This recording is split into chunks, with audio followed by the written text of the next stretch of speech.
What's going on, my phenomenon? Super Safe I'm here. Welcome to part 20 of my playthrough of Avengers on PS5. Hopefully you've been enjoying watching me play it so far. If you have, as always, like, comment, subscribe. And without further ado, let's get back to it.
I don't want to hurt you.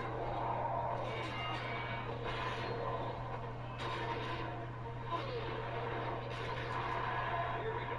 Here we go.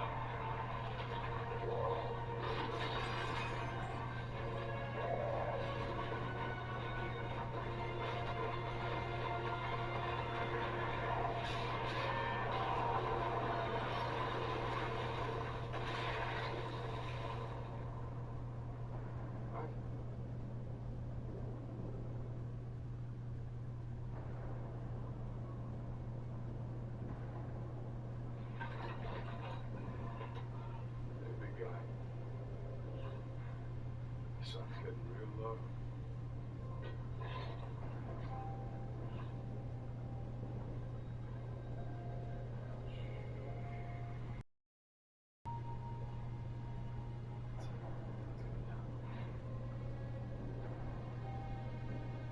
I won't hurt you anymore. No one will.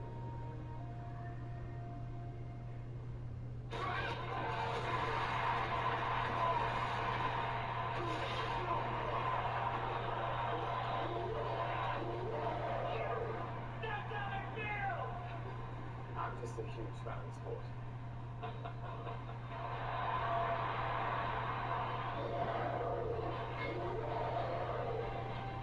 Right. Screw it.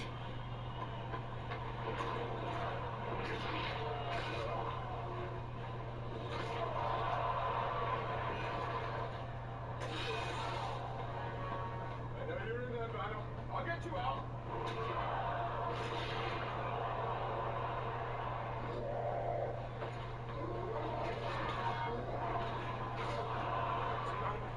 You're embarrassing me. I told him we're friends.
Another day, another duck.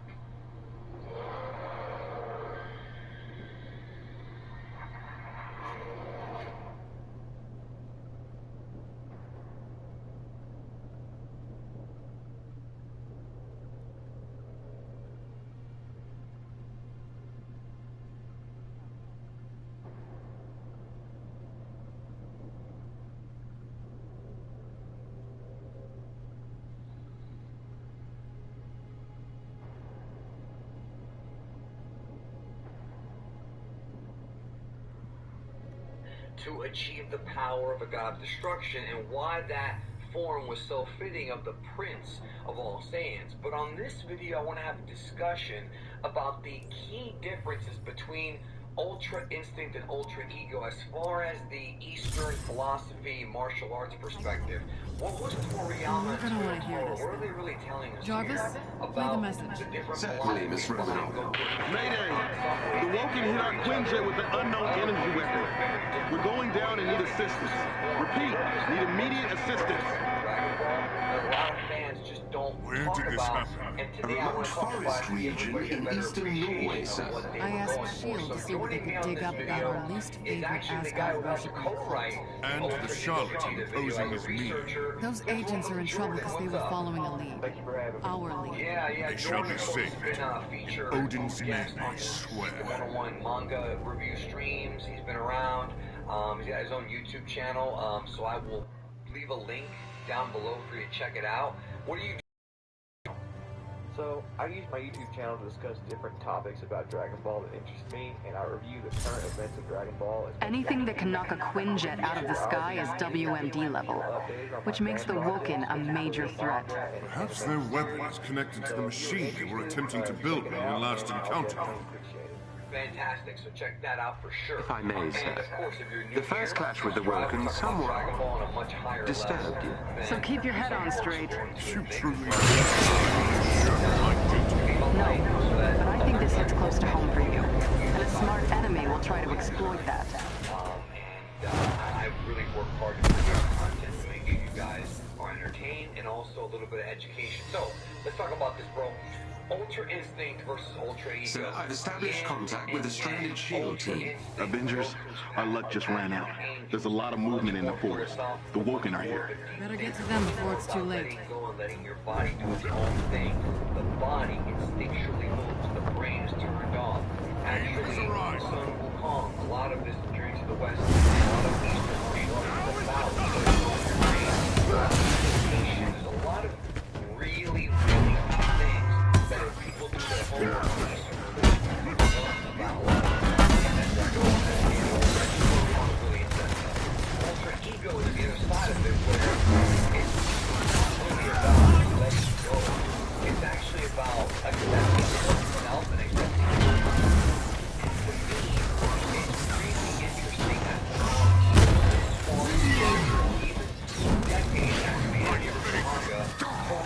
still coming up with ways to have these characters. That's really the overall thing of all of Dragon Ball. Yeah, I know, and I love it, and it really gets deeper as the series progresses, you know. It's sometimes, I mean, it's not always perfect, so how about some of the philosophical differences between Ultra Ego and Goku and pathways to better martial arts?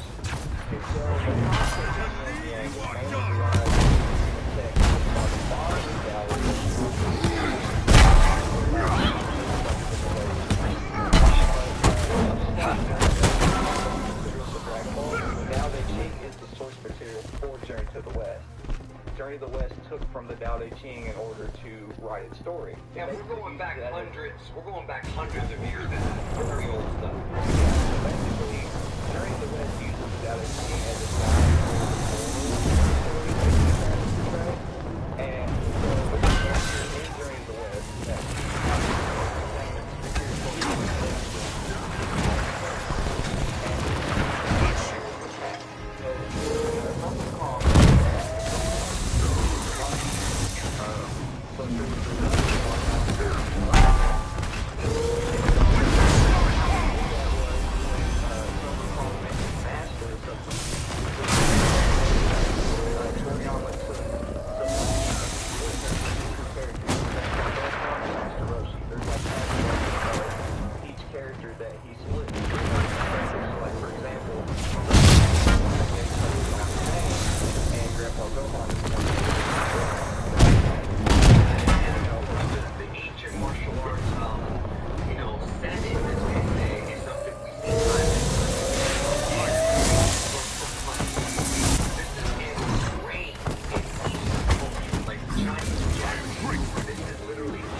because what's special about this character is that he can hear everything in the universe, right? So he overhears what this character is teaching him, and instead of having a master to guide him to master all these things, he does it all by himself. And this character is actually supposed to be a representation of Sun Wukong pre-character development. So before Sun Wukong developed his character by being taught by Sun Fuji and being in 5 Phases Mountain, he's a egotistical, You don't find that too creature, fast. but he's also egotistical and he has a lot of issues. This character is like if Sun Wukong never learned his lesson at all, and when he's introduced later on in the story, so like for example, Vegeta, he's introduced to the story because he eavesdrops on a conversation between Raditz and Goku, right? And he ends up using that to try and achieve immortality. Well, this character, he eavesdrops on Sun Wukong's conversation. They're alive. Let's do this. So there's your first, there's your first critical between the two. And then another thing, training. And then he overhears in this conversation. And this character also exactly like this. Yeah, it's not nice. Or at the end of several stories to make Vegeta, but there's a lot there, and how do you relate to Ultra Ego going Ultra Instinct? I'm getting to that. So this character also represents the West Coast. So this character actually represents Sun Wukong's ego, which he conquered by the story. By the story, when he finally wiped it, he's a completely changed person. Sun Wukong is the oldest friend of the West. To learn the value of it. And by the end of the journey, he's compassion for everyone. So this character is ego, just like it's basically based on something that has already been completely developed as a character.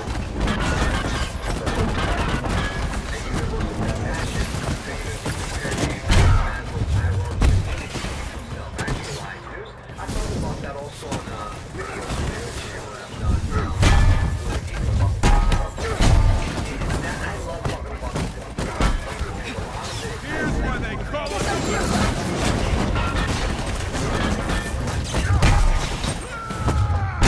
Tao Te Ching was written. It was actually written as a criticism of the world trade Chinese world. The whole reason that the book was written I'm finally in the flight. was Looks like the Quinjet was hit by a massive burst of multi-spectrum energy originating from a site nearby. I believe I know what the Woken seek to do. If I am right, the entire world is in terrible danger. It's not a weapon at all. Our shield friends got too close to what? A test of some kind? I believe the Woken wish to open a path to Asgard. But mortal machinery cannot control such forces. We must destroy their device. He's not fighting based on an idea of justice or anything like that. He naturally leads. It sounds as if the Woken are tampering with powers beyond their understanding. Reminds me a little of Tony.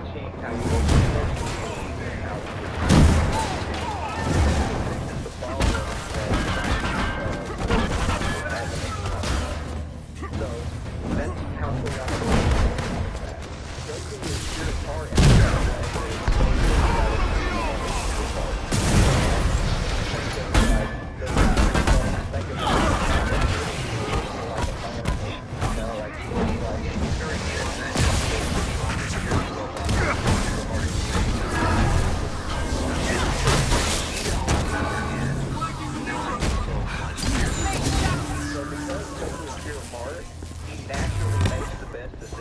without trying because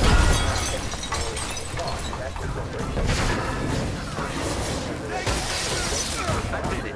Theo, work your magic. A set of principles known as Budo. And if you actually go and look up what Budo means, it actually literally means war or martial. Right. And like Dao in Chinese, it's Dao is martial arts.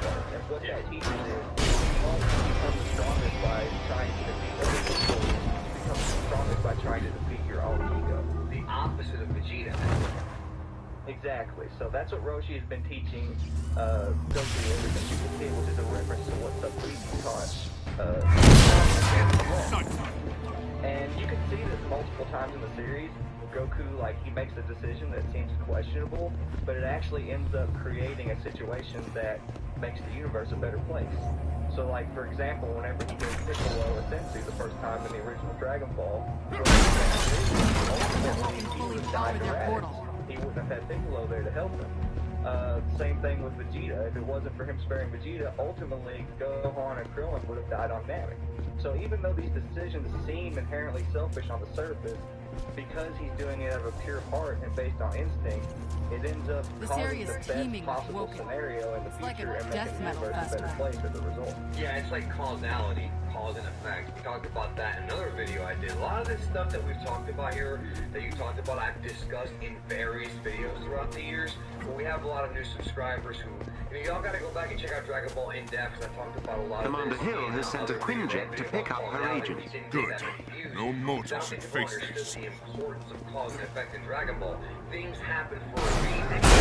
It's in real life too, but it's interesting how when things happen in Dragon Ball that might seem bad, they actually turn good. And that, a lot of that is fascinating, a fascinating outlook on life. What you really think of it? Yeah, because he's incapable of evil thoughts, so as a result, you just gotta think about it this way.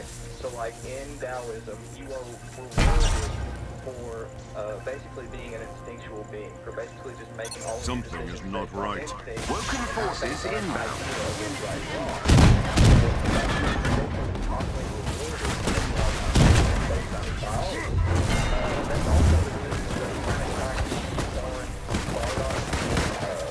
Passionate in the same biology because they want to be an example of that aspect of the same biology being purified, just like they want Vegeta and an example of the same biology being purified. Like it's one of the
Imposter appears once more.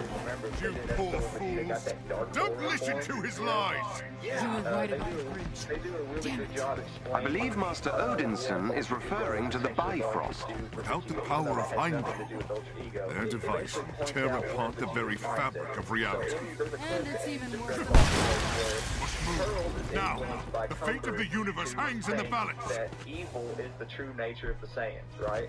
And we all know that, Vegeta has been ruthless in the past, but whenever he's posed with this question, he disagrees with Turles, surprisingly enough, and he actually gets really upset that Turles suggests that evil is their true nature. And it shows a flashback of whenever Vegeta was talking about how Goku was superior because he allows his opponents to live with him.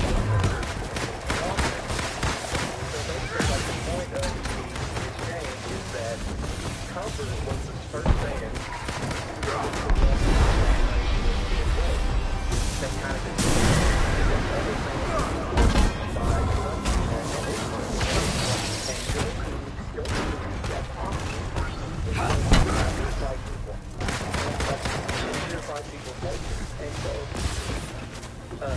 they did a really good job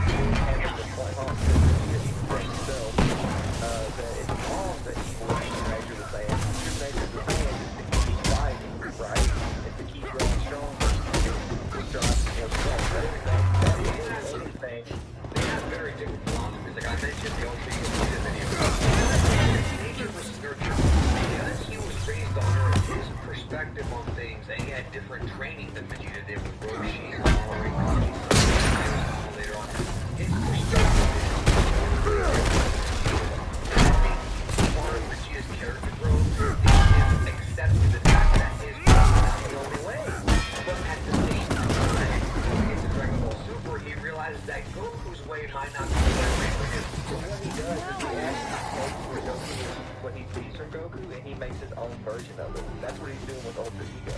Right. Like I was telling you before, Goku makes a decision based on his instincts, based on his need to grow stronger, and his, whenever he's not making it based on a set of ideas, he's always going to get the best result.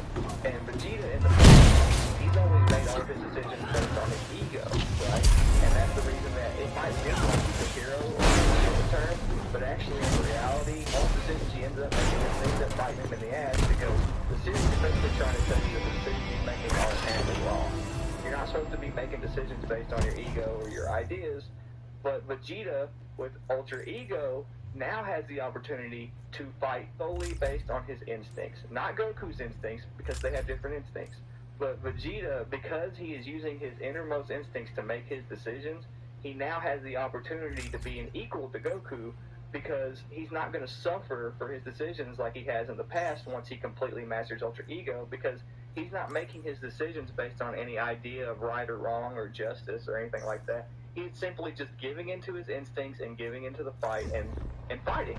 So, like, if you notice, Beerus is above his own actions.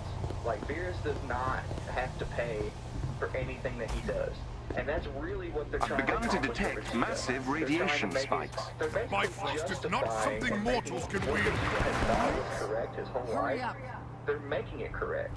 You know, like Goku was times, what's the way you do things is wrong. And actually, some feel that that's character regression, and it's really not. It's actually more character advancement, because what's happening is Vegeta's coming to terms with who he is. That's really what it is, and that by no means necessarily means that killing innocent people is right, because that's not the point here. That's not what this is about. It's about the philosophy of how you carry yourself in life and how you feel about yourself. It's not about murdering people. Vegeta has already, advanced enough to know that killing people for fun is not fun for him anymore.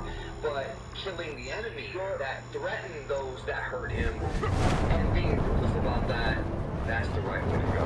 At least in Vegeta's case. Think about this. Keep provoking! The time is now! To Asgard! The only people that he allowed to live were assholes, and not just assholes, but weak. You know what I mean? So Vegeta, Bridge is almost up! Vegeta used to have an idea that everyone was supposed to die. That's not the case anymore. Like, he believes that only certain people who are evil will also deserve to die. Like, it's more so about, like, if he's going to run into an enemy, he's going to judge them. And if they don't have a fighter spirit, if they don't have this idea of, like, getting stronger and, like, conquering themselves, he's going to lay down on that and he's going to erase them. Like, it's really, if you think about it, like, the idea that the whole sphere could actually lead to the entire universe becoming better as a result. Because if he's stern on all the people that he meets, and he expects them to have a fighter spirit and develop themselves, ultimately that'll lead to the entire universe developing itself. And then how those people time, the Vegeta doing it the same way. Like in one of the Dragon Ball Super chapters, Vegeta even said, I'm going to give you a dose of my tough love. And if you look at the past, so like, whenever he met Goku in Battle of God, he actually took Goku to his might. And the first time that Goku had like experienced someone who put him that way in a really long time. And he was not lying about it. He was completely merciless. He didn't care about anything. Still managed to put Goku to his height. He didn't manage to put everybody to his height because he had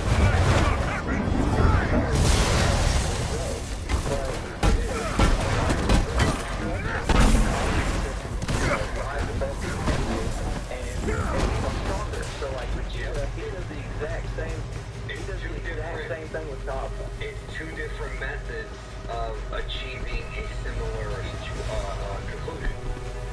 Yeah, it's two different methods with the same result. So like, Kama versus Vegeta is a great example.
the future of each character, if you like really think about it. Like, they've already played on. I believe Master Odinson the multiverse a referring lot. to the Bifrost. Without the power of Heimdall, their device would tear apart the very fabric of reality. And it's even worse than I thought. Must move. Now, the fate of the universe hangs in the balance. Having that effect on the entire multiverse by the end of the Terminator power. So, like, Goku's method of bettering the universe has already been expanded on and used, like, a lot. And that, in combination with what Vegeta's has the potential level. Because if Vegeta, you know, this whole good cop, bad cop thing that I noticed in the Immortal arc, if they continue to use that method on most of the villains and the people that they face, they have the potential, as yin and yang, together, destruction and recreation. Because you gotta think about it, like, everyone has been recreated as a result of running it with Goku. Vegeta, Piccolo, that's kind of Goku's character themes. He causes people to, like, build themselves up from scratch and recreate themselves and work on themselves. And so, if they work together as yin and yang, Goku and Vegeta right now have the potential to basically create a more advanced and complex, powerful universe. I've begun to detect massive radiation spikes. Bifrost is not something mortals can wield. And yet, And, you know, a lot of people have issues with aspects of Goku's character. I'm talking about Goku having mercy and Vegeta being merciless. Yeah, a lot of people have criticized Bridge is almost a lot for that. Yeah, but what I don't think people understand is that you're taking Goku as a perfect version of himself. So, like, Goku, if he completely masters those instincts, guess what? He can be as merciful as he wants, and he will still be standing there like a red wall, and nothing anybody can do about it. Just like how, you know, he tried to be that way towards Granola, and Granola highlights where he still has weaknesses. If Goku doesn't have those weaknesses anymore, he can be himself, because he's a perfect version of himself, who doesn't have to pay in any way for the decisions that he makes, right? And that's kind of the end goal for Goku's character. There's also the end goal for Vegeta as a character, which I think is so relevant because he's going to be more and more in succession. Like, when Goku begins to just attempt to maintain that aspect of his personality. And that's the thing he can tell. You're not going to be completely void of karma, even if you are completely good, because you constantly have to be tested.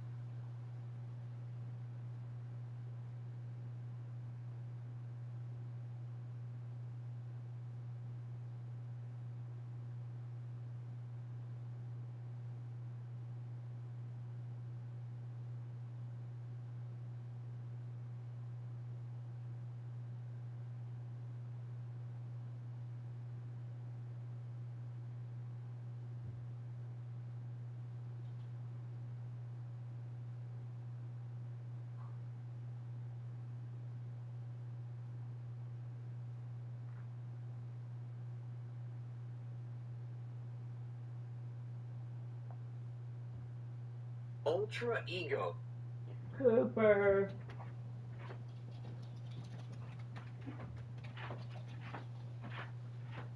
It's unlocked.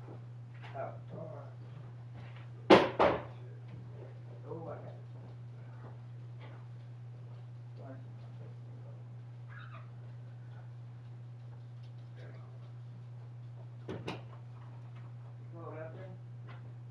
Oh, I got it. Go out there. Yeah, I'll get it. 28, you say? Yeah. Dang. That's crazy. The other day we were in the damn 60s.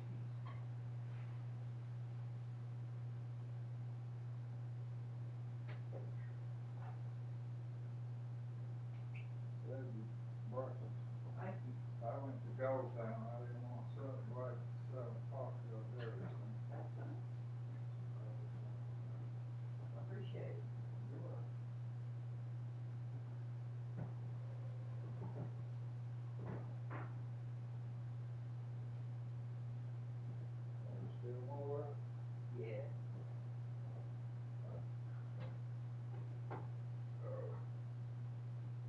can, Well, you did the dishes for me. I was going to do them. oh, that's fine.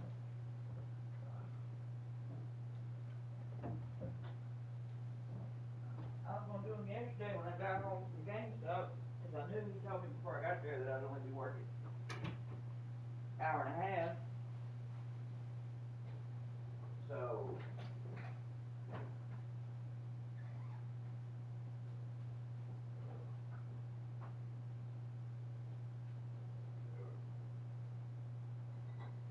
I got off at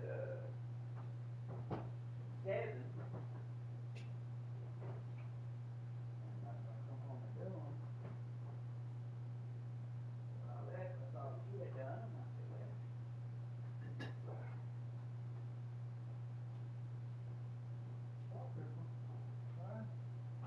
You come right back in? I think they're out there for about 10, 15 minutes. But yeah, for the most part, it's cold out there. I think it'd be hard one right back in. Yeah. Right. But he would.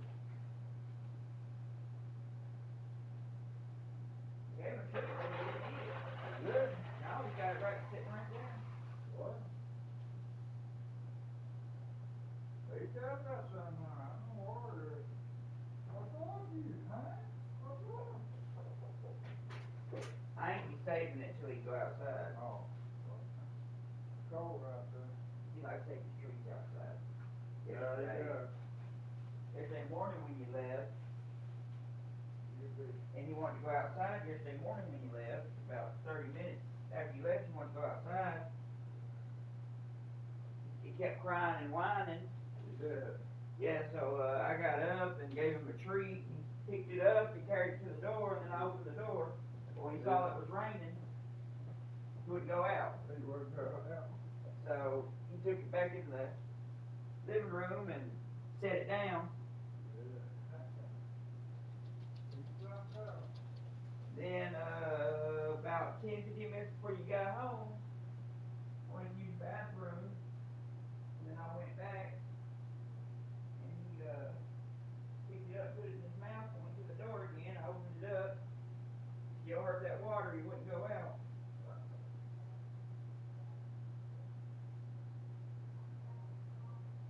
You tried to get him to go out, he still wouldn't go out. And then after you dozed off, I took the bag, he took the bag and took it with me, acted like I was going to get one to keep, and then, I wanted to come right back in, but I wouldn't let him until he went potty, and he did.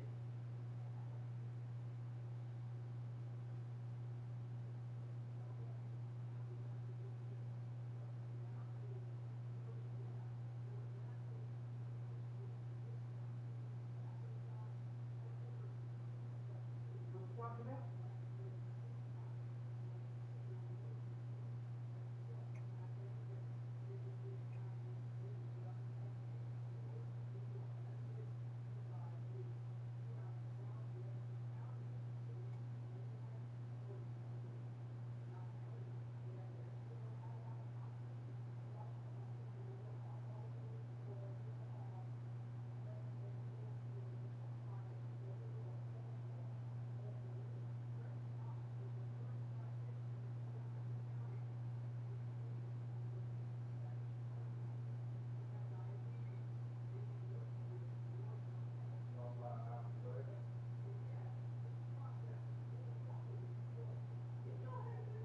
Oh, no, you helped fix the wall, but I remember helping Mom pull it to the center the other day. Yeah. Right over there. And we were, she was cleaning and I did the mopping. She had me help her move it. It shanghaied me into helping her mop.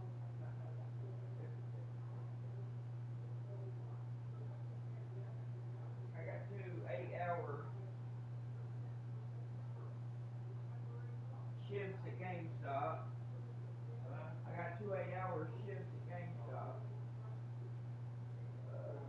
He told me last night, yeah, I got Wednesday and Saturday. He told me last night that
yesterday when we left, before I went to my room,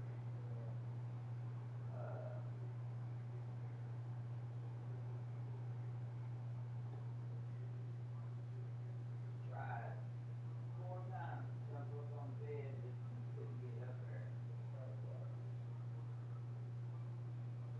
And I bent down and took him up there, and started petting him, and he laid down beside me. And then there came a real big thunder, and he jumped down and went under the bed and laid down. He stayed under there for about 30 minutes.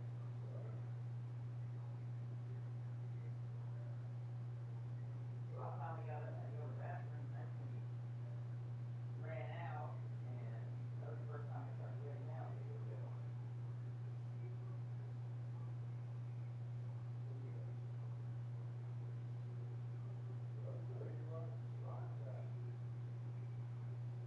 What, with thunder? Yeah.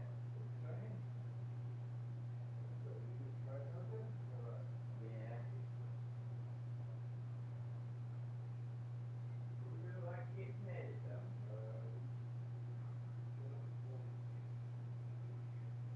He's a good boy.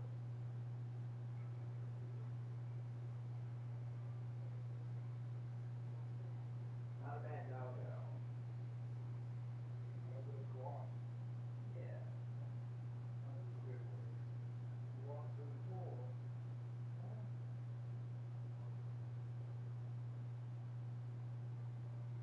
Man, I got to the point where it's hard for me to go down and talk to Granny. You know, at first she had her moments when, you know, she might recognize, she wouldn't know where she was, who she was. Anymore, man, after 3 or 4 times I've talked to her, she didn't have any idea who I was, where she was at. Really hard. Breaks my damn heart.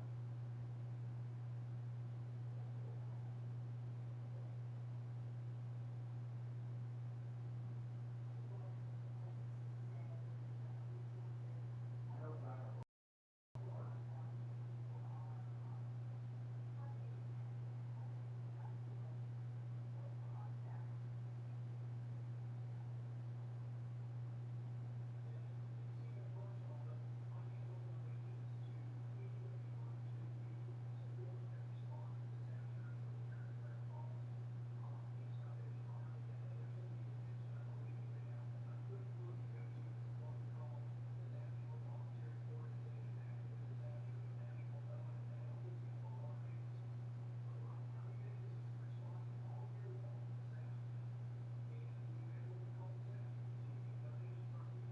They're saying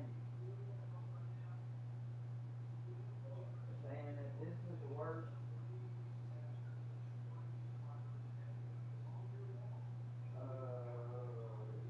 tornado disaster that Kentucky's ever had in all time.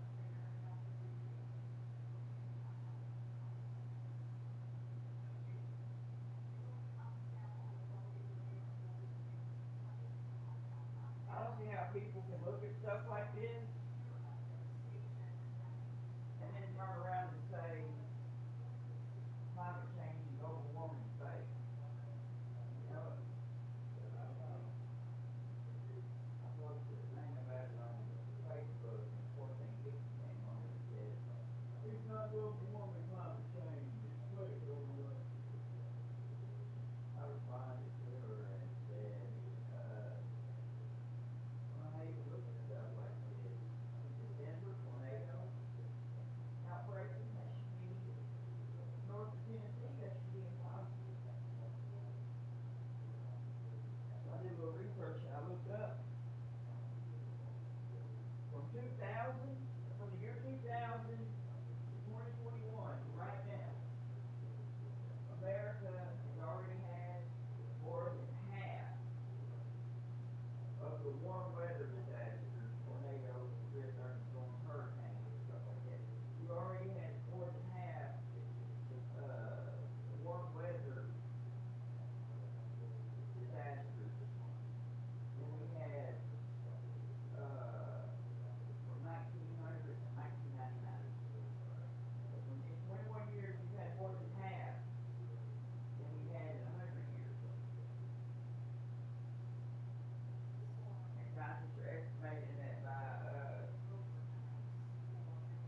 35, we'll already have had 4. Then we would have had all the way from 1900 to 1999. How people look at that at night, say something's wrong. Ridiculous. 60 degrees in December. That never happened when I was a kid. Ridiculous.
It is done, sir.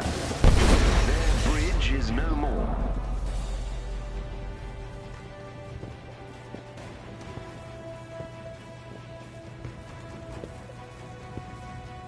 Imposter!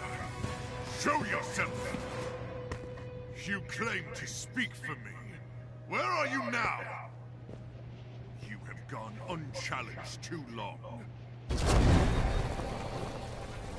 This. I am Thor, God of Thunder, and your evil will darken Midgard no more!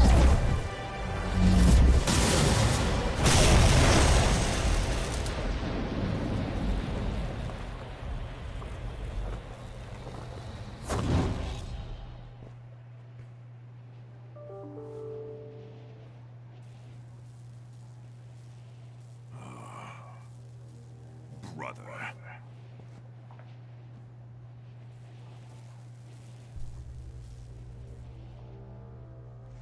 Is the latest transformation for the prince in a long Woken line of us. Because they failed this time doesn't mean they won't try again. I am to blame. I thought I could lay down the hammer. But in my absence, this evil took root. Well, we did save the universe.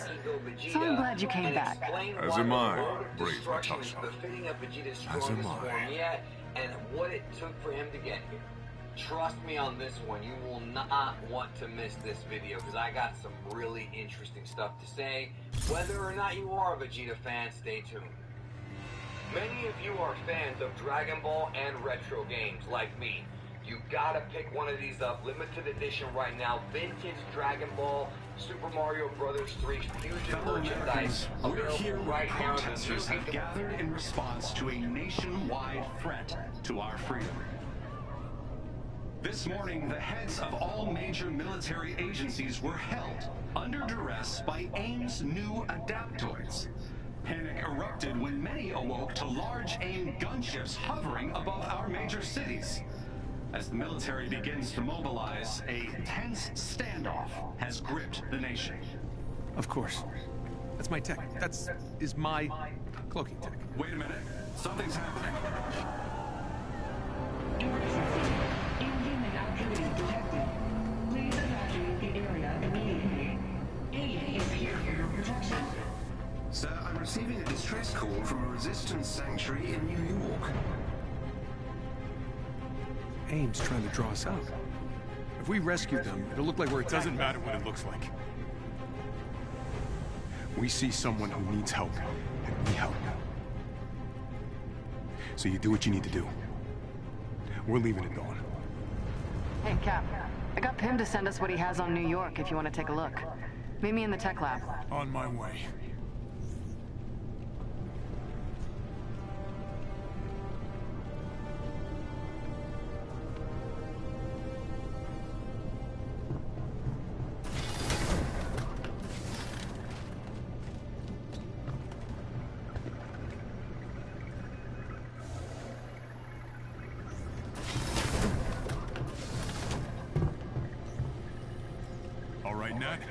What have we got? Turns out Pim has been tracking that thing since it showed up in the sky. It doesn't seem to follow a set route, so we can't anticipate its movements. His best guess is that it responds to activity alerts from AIM's agents, coupled with its own sensors. It's gonna see us coming. Probably. The Resistance will feed us their data, so we'll have intel on its location at all times. That should at least give us a leg up. Great. Get the Quinjet set up. I want to be ready for takeoff ASAP. Consider it done. Over on Redbubble, these designs are some of my favorites I've ever done, and you can get it in multiple different sizes and multiple different colors as well. Whatever color you'd like, ships anywhere in the world, including the United States. You can get it by the end of the week, since a lot of you guys are shopping this week. Not to mention, if you don't want a shirt, you can also get an essential shirt, a tri-blend shirt, a V-neck, a hoodie. There's all kinds of different designs or shirt types that you can use with this design. I will leave a link down below right now and pick up your vintage Dragon Ball Super Mario Bros. 3 hybrid shirt because they're going fast and I love them. I love them so much. In order to truly understand Ultra Ego Vegeta, you have to understand Vegeta, and sometimes in this fandom, Vegeta's fans don't even understand Vegeta. Now, I'm not going to go deep into Vegeta's past here and overtly focus on his character arc throughout Dragon Ball Z and now into Super. That's a separate video. I'm going to discuss why Ultra Ego is befitting of the king and how he got here, specifically understanding his roots and how it ties all the way back to when Vegeta was a kid. I've talked about this before, but you have to remember that Vegeta comes from a class-based civilization. Your value as a living person, how you are perceived by your civilization, is based on your power level when you are born, which is what drives Vegeta absolutely nuts throughout the majority of Dragon Ball Z. Vegeta could never comprehend as to how Goku was able to not only keep up with him, but at many points surpass him despite being born with such a low power level, and despite Vegeta constantly reminding us that he's the prince. He's not reminding the audience he's the prince, he's reminding himself that he's the prince because he thinks deep down inside that he deserves to be the strongest just because of his lineage. And that is not how it works in this world. It's a lesson that Vegeta learned from getting to know Goku. They're the same race, but yet Kakarot was born with such a low power level, he was thought to be low-level trash. Vegeta has no time for that, but yet he can't fathom that Goku is not only more powerful than him, but also a fighting genius. And this is the root of why Vegeta's speech at the end of Dragon Ball Z makes sense. But once again, that's something that's very often misunderstood by the fans. But I will do a video in the future explaining that so that people finally can understand what he was trying to say. Let's go back though. Let's discuss Vegeta's evil and his ego versus actual true evil. Interestingly enough, a lot of times the word ego and evil are interchangeable. Vegeta did a lot of truly evil things when he was younger because of his ego, because he could do it, not understanding that these things are not the right thing to do. And just because your daddy happens to be the king of the Saiyans on planet Vegeta, he thought it meant he could do whatever the hell he wanted for his whole life until he was matched up against foes that tested him, like Goku and later on Frieza and other characters in Dragon Ball. Throughout his entire life, Vegeta was coddled and convinced to be superior to everybody else. He's a super elite. His parents, especially his dad, would keep reminding him of that. Plus, he did have a lot of power. He was way stronger than Nappa and stronger than Raditz and stronger than pretty much anybody else except for Frieza, not including gods and things like that. And then Goku came along and rocked his world. Go back and look at Dragon Ball Super Broly and even the original Bardock special. When Vegeta finds out that Planet Vegeta is destroyed, we don't see him crying or being emotionally disappointed. He just says, great, now I'll never be the king. He does not care about anybody who's weaker than him. At least in those days he didn't. It took Goku and eventually Bulma and Trunks to make him come around and learn what love actually was. Now, why does he not care? Because Vegeta does not value anybody who's weaker than him. He just doesn't throughout most of his life. This is why Vegeta never wished for Planet Vegeta to come back. This is why he never cared to bring back his own race, because to him they were all weak and they all died. And it took a long time before he realized that there's more to life than just being the strongest. Even before Dragon Ball Super Broly and the Bardock special, this is established multiple times in Dragon Ball Z. In fact, the first time was when Vegeta killed Nappa. Nappa was Vegeta's, best friend. These guys had wars together. They traveled all over the universe collecting planets. These guys bonded for a long time, but he soon saw that when Nappa lost to Kakarot, he was of less value to him, and thus Vegeta blew him up and did not give a damn. Now, there are similarities to this when it comes to Beerus, but they're not quite the same. Beerus has the unfortunate, or some would say fortunate, job of being the god of destruction of Universe 7, which means that it's his job to keep the universe in balance with the Supreme Kais, who are the gods of creation. So Beerus has to destroy people. And Beerus has gotten to the point where, destroying civilizations and planets and living beings don't really affect him that much. Granted, there are some exceptions, but when you're going to take the job of being a GOD, you have to, in your head, not have sympathy for those who have died, not be soft-natured, and be able to just destroy because it's your job. Now, obviously, there may be some guilt in Beerus, but we never really see it. And that's kind of the similarities between Vegeta, the old Vegeta, and Beerus. Vegeta going down the pathway of being a destroyer fits with him, but there's a lot more to it than just that. Let's go back to Dragon Ball Z and to the Frieza saga. Vegeta considers himself the solo example of what the Saiyans are supposed to be. The reason why he takes all of the sins onto himself is because he believes that he's obligated to be the ultimate example of what the Saiyans are. That's what he thinks Saiyans should be. So because of that, he failed to defeat Frieza, which broke his confidence, which broke his will to fight, and he pretty much, in a way, transferred his true desires onto Goku while he was dying.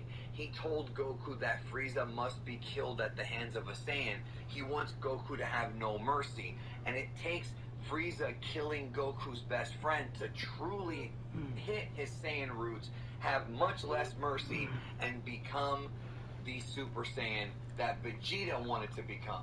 And just to clarify, when I say transfer, I don't mean literally give Goku power, but he sort of figuratively tries to pass on to Goku what needs to be done to Frieza. Goku will never be a destroyer. He'll never be a Beerus or a Vegeta. He's more of a martial artist, more of a guy who likes competition, but doesn't want to wipe you out if you're weaker than him. He just wants you to get stronger. Vegeta never really cared about that throughout most of his life until the time came when he began to have more empathy for others, thanks to Kakarot, as well as the way that he bonded with Bulma and Trunks during the 7-year time skip. When Goku was dead during those 7 years after the end of Cell and the beginning of the Buu saga, Vegeta didn't have Kakarot anymore, so he bonded a lot closer with Bulma and Trunks, and that's how he got soft, which is why he atoned for his sins against Majin Buu and blew himself up, because he didn't want to go back to that. He thought it was the only way to catch up in power, and it was a huge mistake. I covered this in explicit detail in my Majin Vegeta Explained video. Dragon Ball is a lot deeper than you realize, guys, when you really look at it like this. But I digress. Vegeta continued to show this side of him into Dragon Ball Super. First of all, in Resurrection F, when he tells Frieza that he needs Goku to be his, I guess you can call it his measuring stick, and he wants to keep Goku alive, as well as later on in the Universe 6 arc, and even in Tournament of Power, where Vegeta shows sympathy for Kaba being a young member of his race, wanting to kind of mentor him. Vegeta has really changed a lot, even into Dragon Ball Super. So if somebody ever tells you that Vegeta got no development in Super, that's BS. He really did. Do you really think that the Vegeta of old would have ever grasped onto his daughter and refused to train because his wife is pregnant? Come on, bro. That's not Vegeta from Dragon Ball Z. That's a new character. That's an evolved man who realizes what the right thing to do is now and really became a better husband than anybody could have ever thought. There's an internal struggle with Vegeta because while Bulma and Trunks did domesticate him, and later on, of course, his daughter, inside he knows, or at least he thinks, that he has to go back to his roots when he fights. So it's almost like Vegeta channels that ruthlessness when he fights, and he feels like that's the only way to truly achieve the maximum amount of power it takes to not only catch up to Goku, but to be the best fighter he can be. Now, I hope that you're following me, and once again, I invite you to watch the Majin Vegeta Explained video because what I'm about to tell you fits in with that. If you remember, Vegeta could not be controlled by Babidi. Babidi gave him the Majin upgrade, but Vegeta could not be controlled by him, and ultimately Vegeta did it to gain that boost in power. But unlike other characters, Babidi had no control over him. And some would say it's because Vegeta's too powerful, but that's not the only reason. It's also because of the fact that Vegeta is pure ego. He wants to satisfy his ego by catching up to Goku and beating him even after he was domesticated. Vegeta's ego would never allow him to be taken over by somebody else. He wants to be his own man even when he makes mistakes like this. Because ultimately when he did this, it led to Majin Buu being hatched and millions of people dying. And Vegeta knew what would happen, and he still did it because his ego took over. It was all about him, and nobody else, which is why he apologized when he was going to sacrifice himself, knowing he had to do it because he didn't want to put the lives of Bulma and Trunks in danger, the people who he really cared about at this point in his life. So like I said, it's almost like Vegeta's kind of fighting with himself, in a way. He wants to be, he still has, not wants to be, but he still has that ruthless nature inside of him, but he's also understood that Goku's ways, Goku's much more passive and positive outlook on life is something that he kind of wants as well. You know, it's very interesting because his changes don't happen overnight. It took years and years and years. But look at the end of the Majin Buu fight. If you remember, Goku wanted to spare Buu, talking about the fat Majin Buu, but Vegeta wanted to kill him because he was too dangerous. Now, both characters do make a lot of sense, and you can't really disagree with Vegeta. Buu was a problem for a very long time. And at this point, Vegeta has also witnessed genocide, not just caused by characters like Frieza and Buu, but caused by Vegeta himself. Bum, bum, bum. Think about it, folks. Think about it. So now we're starting to tie things back into Dragon Ball Super. Vegeta, we saw a little bit of his guilt in the Moro arc when Vegeta felt bad about killing all those Namekians all the way back in the Frieza arc. But that brings us over to the Granola arc where Beerus is legitimately criticizing Vegeta's guilt. Why? Because Beerus, as a destroyer, feels that that guilt is unnecessary. He has to expunge the guilt out of his heart because that's his job. So for Vegeta to become Ultra Ego and really become a god of destruction in the eyes of Beerus, he has to let go of the guilt and realize that sometimes you have to destroy. Now in this case, it's not Vegeta's job like it is Beerus's, but that power he wants to harness, that destructive Hakai energy, has to come from within. It's a mental game.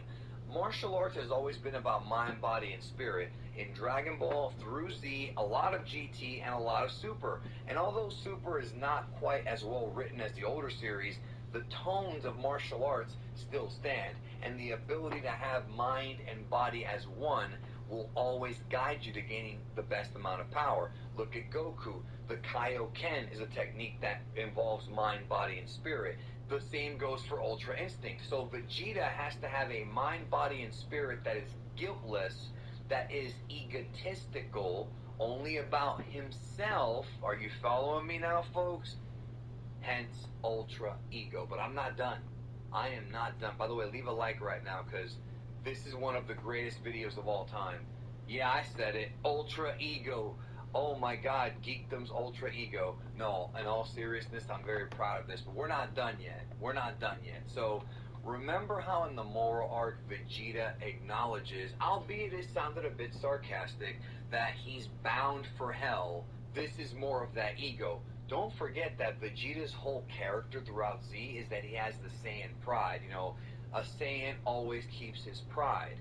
Pride and ego go hand in hand, folks. So, for Vegeta to have a transformation that's really about something egotistical as Ultra Ego, even though he's not a bad guy anymore, you don't have to be evil to have an ego or to at least tap into it when the time is right. If you're an athlete, a professional athlete like LeBron James or Tom Brady, you have to sometimes be a leader, and sometimes that requires you to find something deep inside of you to pull out and to tell yourself, you know what? I've done it before, I can do it again. And that goes for life. If you're trying to get a girlfriend or trying to get a good job or a career or pass a class, it's not about being egotistical. It's about finding something inside your gut that's going to give you that power, that push to finish and to really be proud of your work. There is nothing wrong with having a little bit of pride in your work. But sometimes too much pride can cost you, which is a recurring theme in Dragon Ball Z when it comes to Vegeta. Vegeta thought he could beat Goku. and then Goku busts out the Kaioken and hurts him. Vegeta thought he was a Super Saiyan against Frieza. He got humiliated. Vegeta thought he had gotten strong enough to beat the androids. Android 18 punked him out. This guy over and over again lets his ego get in the way of things. However, at this point, with his new God of Destruction power, that ego is exactly what he needs to tap into it. So in a way, we've come full circle, although Vegeta himself has changed. Sometimes you gotta go back to your old self to find out who you really are. And Vegeta is a pretty complex guy. So when you think about it, Vegeta is pretty much the villain of the villains. He's pretty much almost always been a bit of an anti-hero, but I think at this point in the series, he's still a bit more ruthless than Goku is, but he knows right from wrong this time, and so he punks out the villains. Whether or not he succeeds or not depends on the story, and he does it because he feels like it's the only way that he knows how to do it. He will never be like Goku. Lord Beerus tries to explain to Vegeta that being a God of Destruction means having no mercy and no guilt, because there's so much destruction that you cause that if you had mercy and guilt, you'd stay up every night and not get any sleep because of the guilt you'd feel. You have to basically therapeutically remove the guilt from your soul.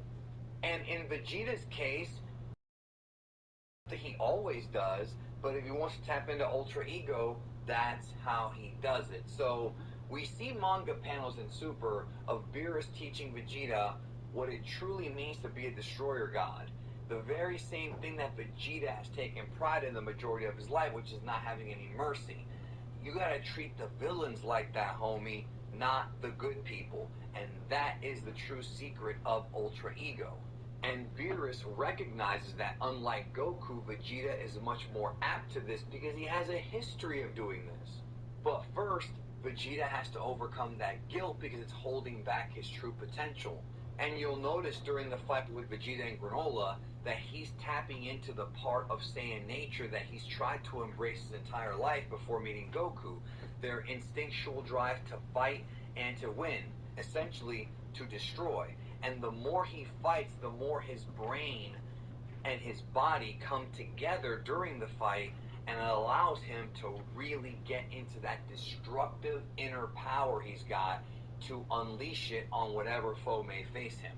But yet, things get interesting because during the fight with Granola, Vegeta realizes that he's having trouble tapping into those instincts because Granola is literally a person that is an example of why Vegeta feels guilty.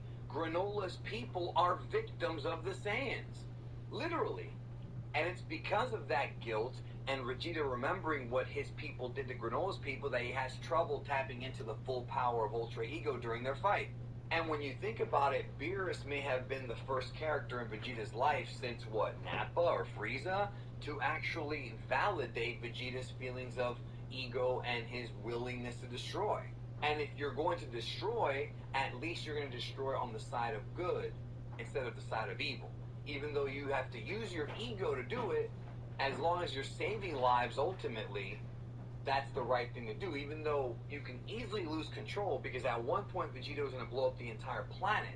He didn't care because he got too caught up, but that's how you get the max power out of this thing. So taking this God of Destruction pathway makes the most sense for Vegeta, and for Goku, taking the pathway of Ultra Instinct, the more pure route, fits for him because unlike other Saiyans, Goku is not racked with guilt his whole life. The Saiyans took over planets for Frieza. They killed people, and some of them didn't give a damn. Some of them did, like Bardock. Goku, however, does not have those sins in his soul. So, in many ways, when people say Vegeta has regressed, I don't think so. That's not what's going on here. I think he's actually developed quite well, and surprisingly better than we had originally thought, because now he's finding out that following in the footsteps of Goku is not going to work for him.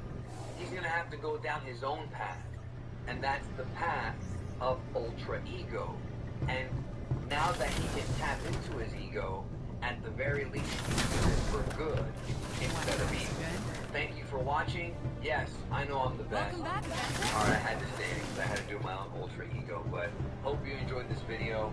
Now you know that if Goku is yin, Vegeta is yang, and together they are opposites, polar opposites, but also similar, bound by their civilization's history and their rivalry, which continues to be the focal point of Dragon Ball even to this day. Share this video out with your friends, y'all. I would appreciate it very much. Special thanks to Jordan Lee for co-writing this, and I will catch you in the next one.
We are not your enemies, Banner. Try to think. Yes.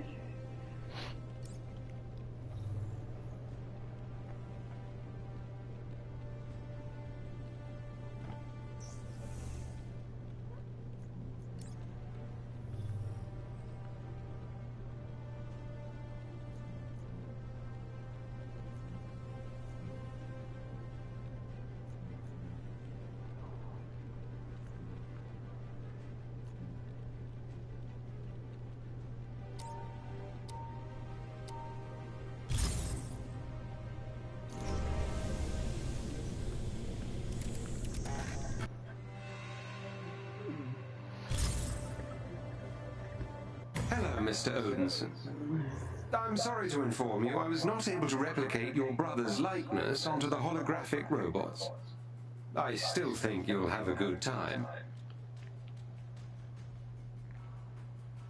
You do, huh?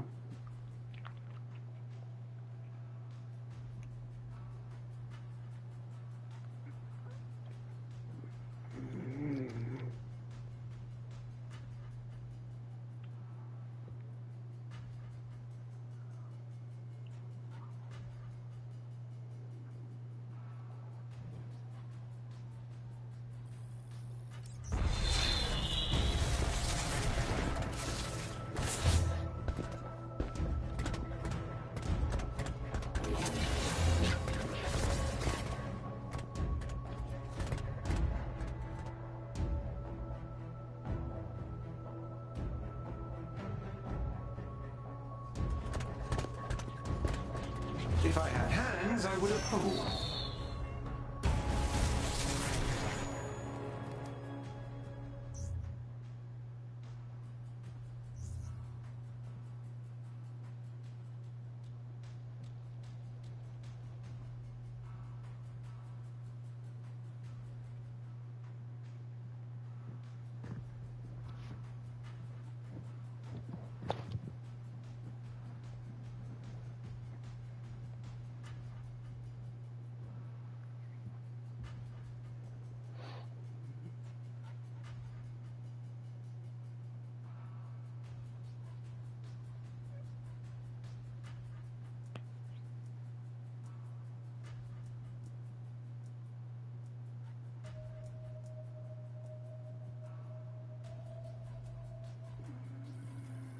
Steady now.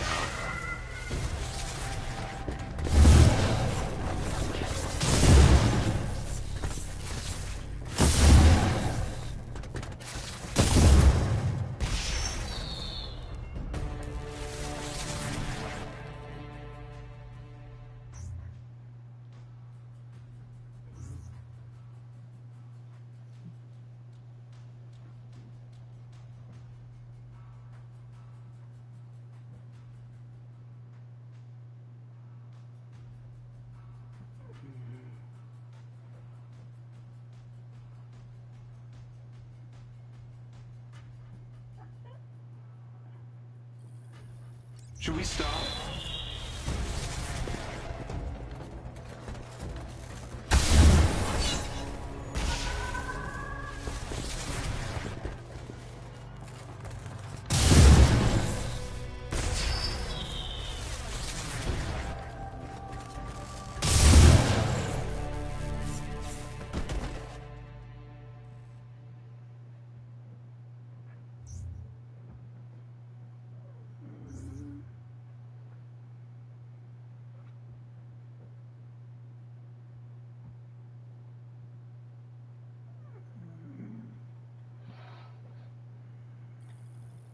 Let's begin.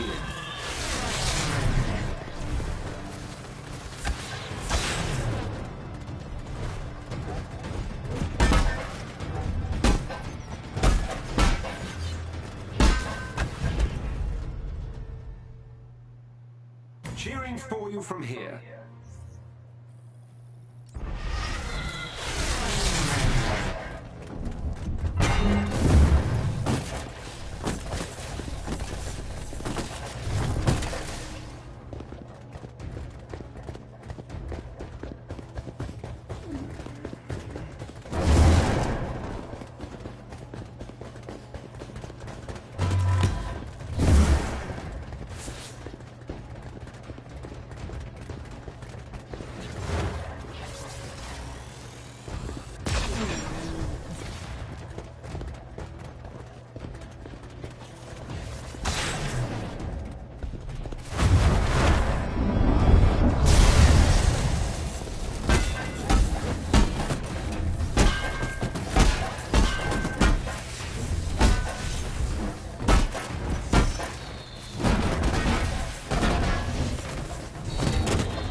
Oh, come on.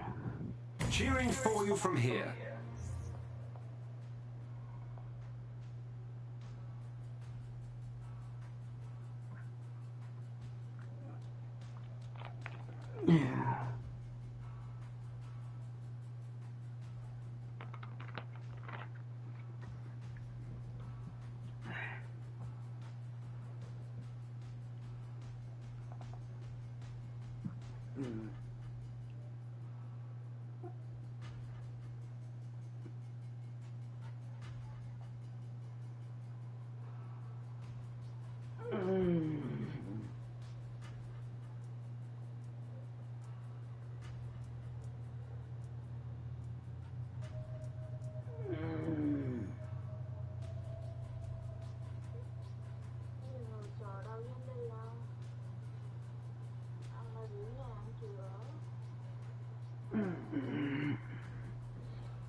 Well,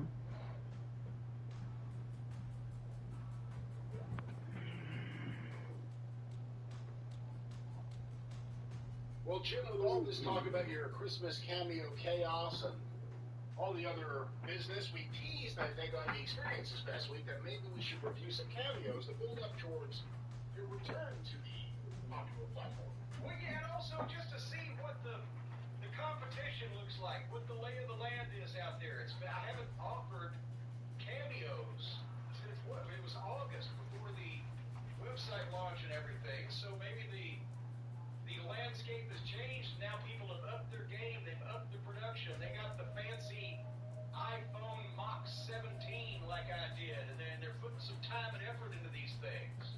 Yeah, as a matter of fact, I got a gift of a cameo we talked about a couple weeks ago on the show. Who would I want a cameo from? And I couldn't, I said immediately Barack Obama. Or to meet, or to get an autograph from, or to speak to, or take his fucking trash out, I'd do anything.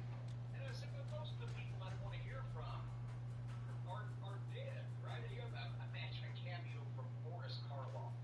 Maybe doing a cringe line at Christmas, something like that. But guess who came through? John Bell got me a cameo from Ricky Medlock and sent that to me just last week. And now you say, oh wow, because you're searching, trying to figure out who Ricky Medlock is. I know who Ricky Medlock is. I'm wondering if it's a cameo. He said Michael Hayes owes me money.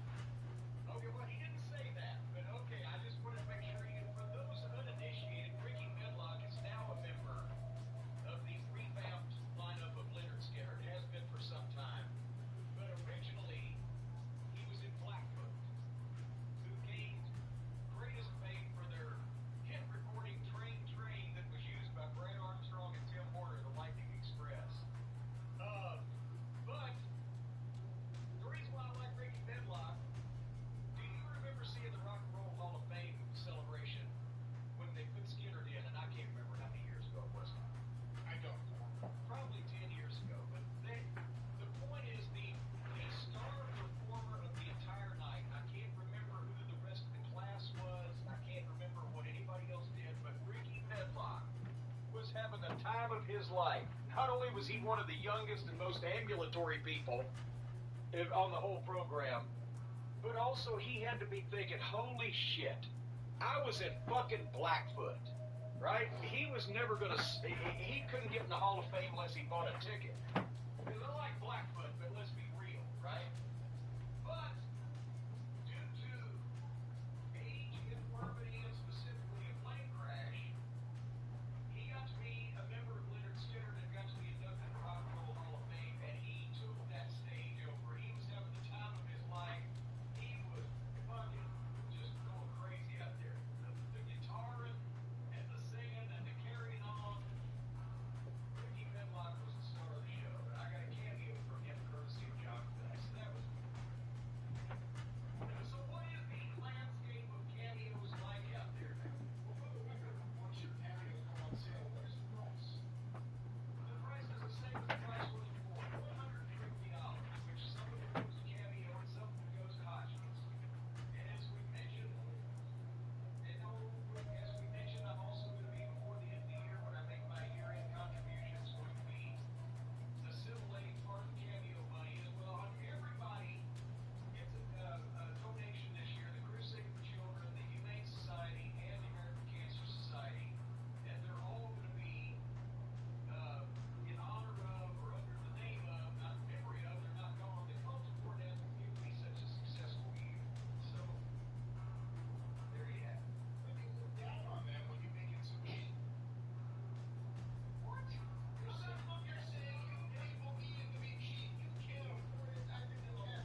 I even got the sound working. Here's Powerhouse Hobbs. What's up, everyone? It's Powerhouse Hobbs, Team Taz member, AEW superstar. I am on Cameo now, so hit me up with your request, if you dare. What? All right, simple. Okay, simple and to the point. Short. Was that the $35 job? That was the sample to show you what you or potentially your employees could hear. Powerhouse, if I were you, I'd put a little bit longer sample out there. See, a lot of these samples seem to be a lot shorter. It used to be there were more, now there's only one. Here's, how much do you think Malachi Black charges? Well, now would this be in euros? Or in Dutch guilders? Or in pieces of 8? U.S. dollars. U.S. dollars. $69.95. $140. Ouch! Here's Malachi. AEW superstar Malachi Black here. And if you are looking to congratulate friends or family, hell, maybe even hex some co-workers, then I'm at your service in my own very unique way. Just remember, house always wins. And he's got his whole eye gimmick, and not bad, not bad.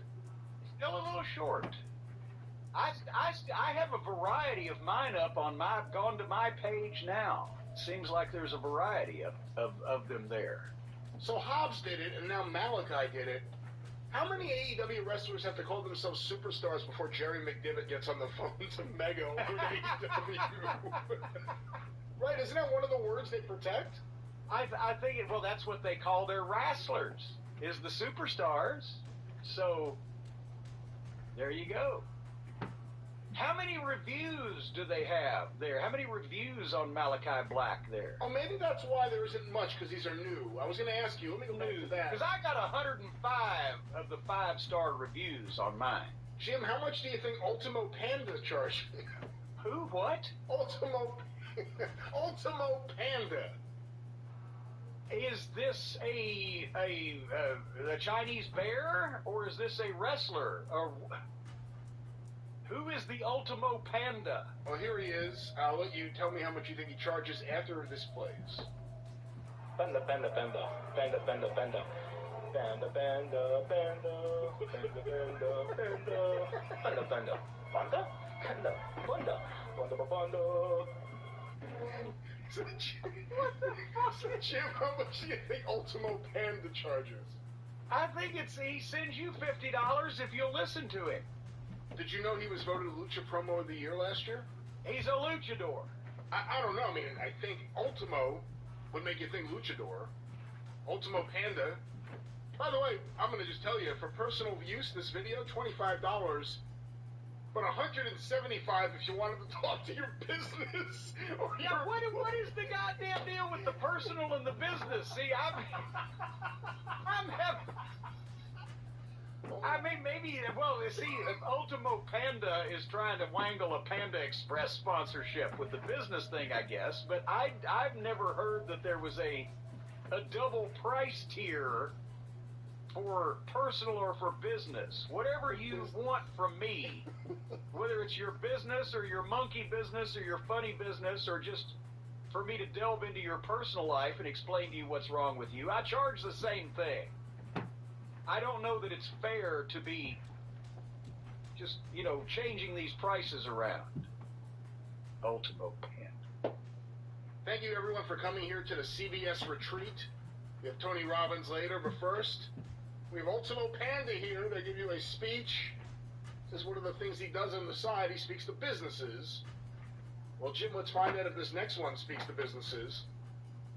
How much do you think Hugo Savinovich charges? Hugo! Wild! Hugo's a reasonable individual. He's probably going to go $59. To get a cameo from Hugo Savinovich, the official voice of wrestling in Spanish, Ecuadorian sports commentator and retired professional wrestler, it's $30. Or, if you are a business, $210. What the... This must be something new that they're opting into. I'm not well versed in this. I don't know what to say about the business and the personal use. You know, it's like I can understand if they said, okay, we're only going to give you like an ounce or less of Cameo for your personal use. Well, let's hear what Hugo's offering his fans for $30 or the greater business community for $210. Venga, fuego, fuego, sí se llama los bomberos. Un saludo a los muchachos de Red TV, Fénix de Ponce, Brocky, Caballero Verde, Chucho Star, La Cabra Negra y a el Come Cogollo, el campeón selección de la lucha libre y el papá de todos ustedes, el único personaje sobrenatural que representa la luz. Así que un saludo para el Come Cogollo de parte de la Sushi y Hugo Sabinovich. Un atángana por poquito. Well, there he is, the former Mr. Wendy Richter. I couldn't have said it better myself. He had a parrot, for the record, also. He had a parrot? He had a parrot while doing this video. Jim, here's an interesting one. Does he have a Jimmy Buffett t-shirt on also? How much do you think Adam Scher charges? The former Braun Strowman. The artist formerly known as Strong Bro Man. Who's listed here as former pro wrestler, actor. Oh, God. Well, since I've gathered he has a fairly high opinion of himself, since he's WWE superstar, and he's never actually been in the wrestling business, so he's probably charging $250, $300. $150? Or so he thinks he's as good as me, huh? You think you're as good as me? Mr. Mendelbaum, you think you're as good as me? He thinks he's as good as me. If you are looking for an engaging video for your company, customers, or employees, $5,000. What? What? Wait, what? So wait a minute. So the fucking dipshit that wants me to cut a promo on his website, I need to charge him $5,000. $5,000. Well, here, let's find one. We have a few birthday celebrations. I hope Coca-Cola picks him up as a spokesman, because that's the only kind of advertising budget that he's going to be speaking to a company over. Well, here's the former Braun Strowman. Hey, what's going on, Kyle? It's Adam Scher here. Hey, just wanted to wish you a happy 33rd birthday. Thank you so much for being such a big fan of mine, man. I really, really appreciate it. You don't understand how much it means to me. Hey, I heard you've been working hard towards getting to being a deputy, but I heard you ran into a little speed bump on the way that's been keeping you out of the gym and stuff, man. I'm with you here, man. I hope everything goes well on your recovery. Remember, there's only one way to go from here, and that's up, brother. So wishing you the best of luck on your journeys towards becoming a deputy. And again, happy birthday, man. I hope it's a great day. Take it easy. I'll see you around. Well, that was fairly nice, and of course, if he becomes a deputy for $5,000, he can come and talk to the other deputies, give him his thoughts. I don't know. I have a feeling if he ever talks to a group of deputies, old Braun Strowman, the $5,000 will be the bail, not the charge. Jim, how much do you think Platinum Max Caster charges? Oh, well, it depends. Now, is this uncensored?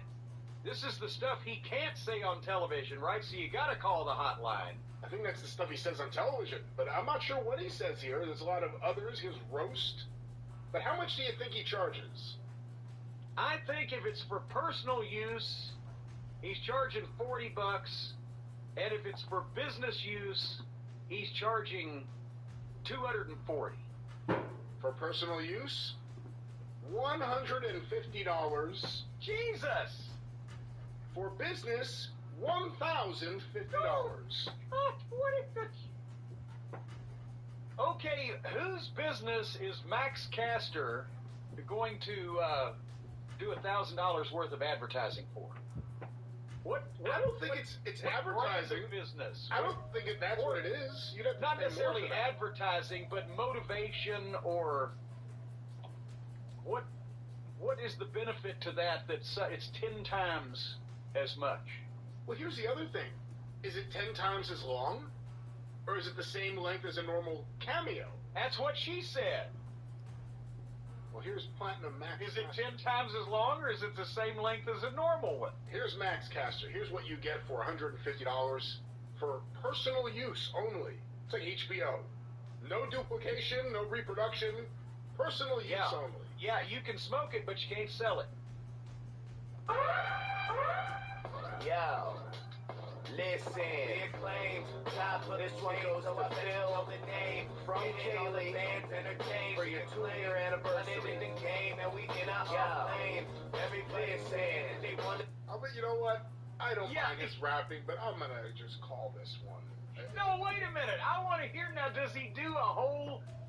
Oh, has he written up a whole rap for Phil, or incorporating Phil's various personal life notations and everything? Has he put production into this? Is it what's the video look like? Is there a band behind him? Has he got a turntable? He's in his he's in a room. I would think maybe in his house. He's got headphones on. In a room in a house with headphones. But let's hear. I mean, it was very loud, and well, it's always loud. Let's hear if it's the same song for every one of these. Here's another one.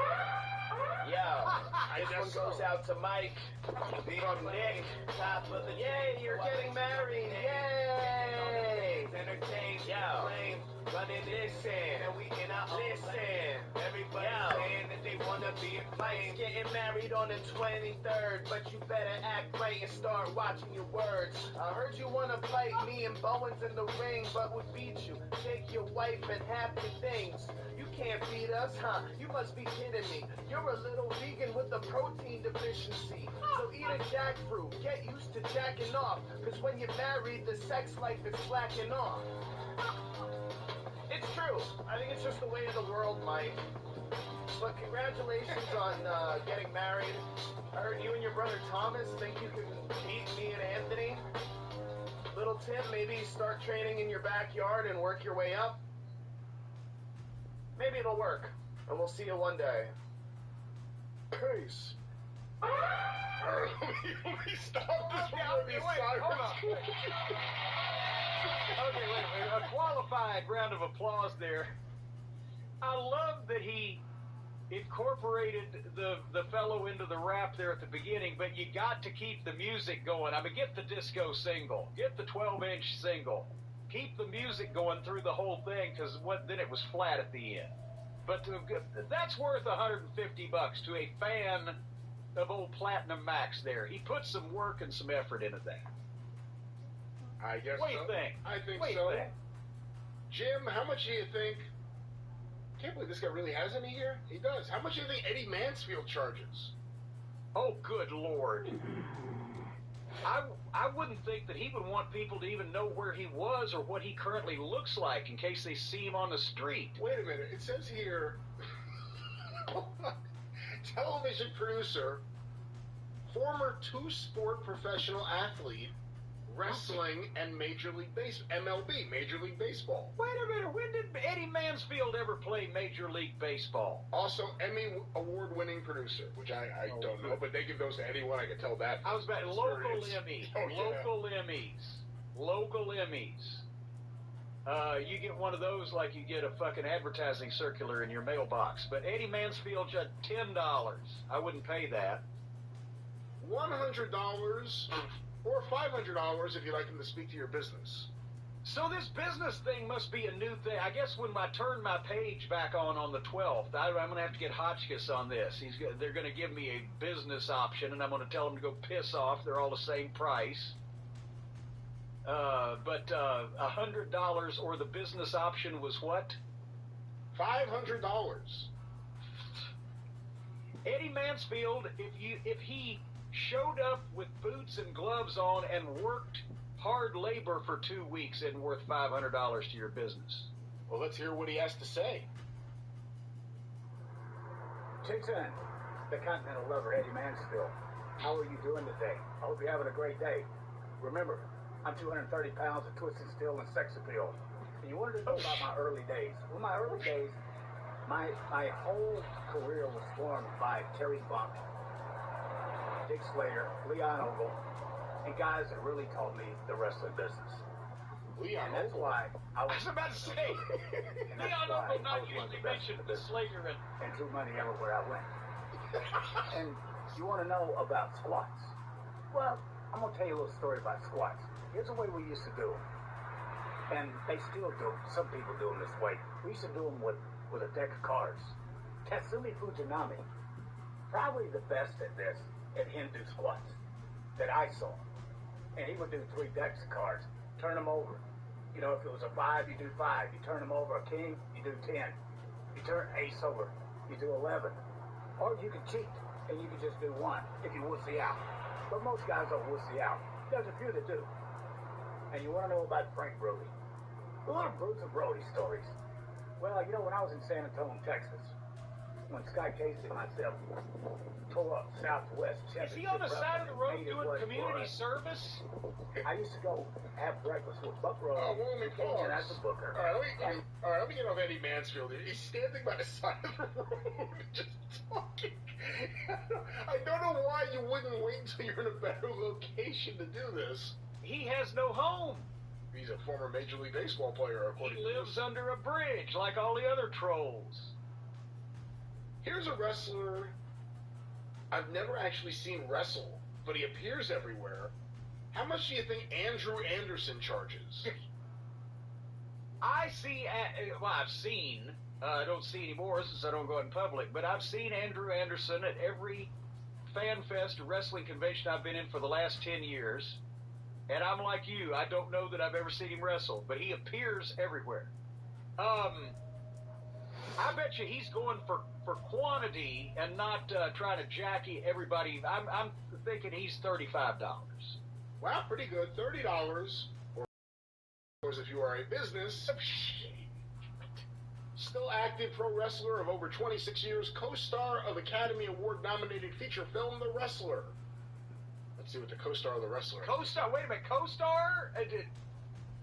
Isn't there something in the SAG bylaws that you have to be billed so and so high on the card, as they say, to be an actual co-star, and everyone else is a supporting player, bit part, etc.? I think so. Let's hear. Maybe he addresses that in this cameo. Possible. And perhaps I will do it again and have it going. Here, fans, it's the reinforcer Andrew Anderson, and I have finally got on Cameo, and I'm here to say hello to you, all your friends, and leave you a personal message.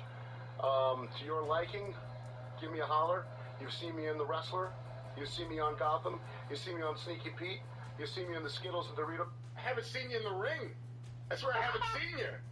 Wait a minute, Skittles, you mentioned Skittles and Doritos, and you turned it off. That Those was commercials, the best part. and you see me at SWE Fury TV. So get yours today. I'll see you soon. Yeah, I hope you get yours today, pal. He mentioned the only wrestling promotion last after Skittles and Gotham. And by the way, I wrestle for this fucking promotion also. Jim, how much do you think Larry Zbyszko charges? Leapin' Larry Zbyszko, the living legend, the mayor of Larryland, $95. $45, or no, that's way too low for a wordsmith like Larry. Of course, $315 if you'd like him to talk to your business or customers. I like that. It's not even just your company or employees, customers. Multiple options there. Here's the man from Larryland himself. This is Larry Zbyszko, wrestling living legend, and I have a request here for Miss Karen Dolan. Karen, I hope everything's great. All's good here in Larryland, and a big L to you. I have an interesting request, because a question about Vern Gagne. And I think I want to answer this in a way that makes sense, because I really didn't know Vern when he was in his young years. He was way before my time. But Vern, I believe, also wrestled in the Olympics, maybe in the 30s or something. But Vern Gagne was basically a good guy. And he was a tough guy, one of the old school tough guys, like Luthez and Billy Robinson, and there was some other ones. But Vern, you could go in the ring and keep up with anybody back in his prime. And in terms of the AWA and Vern, running it and stuff, a lot of great names came out of the AWA.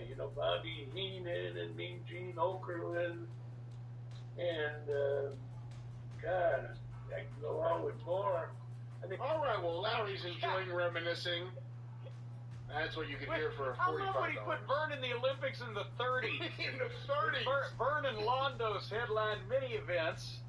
Vern, actually, it was the 1948 that he was the NCAA champion, right? And then he made the Olympic team, but he did not medal, correct?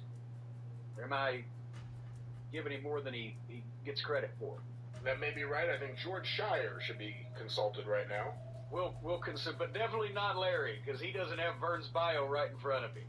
But he was trying to stretch that out so the consumer got their money's worth. I understand Hitler was incredibly impressed with Vern in Berlin. Oh, yeah, in 1936, if Vern hadn't taken Jesse Owens down and stretched him, the whole world would have turned out different.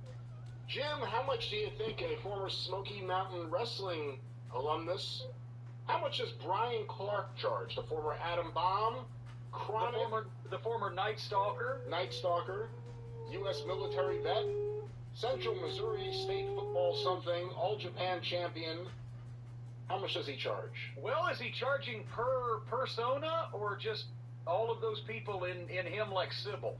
He looks like Hillbilly Jim now. Well, Hillbilly Jim's a nice-looking man, so that's not necessarily bad. I can't see what you're looking at, but he's going for $60.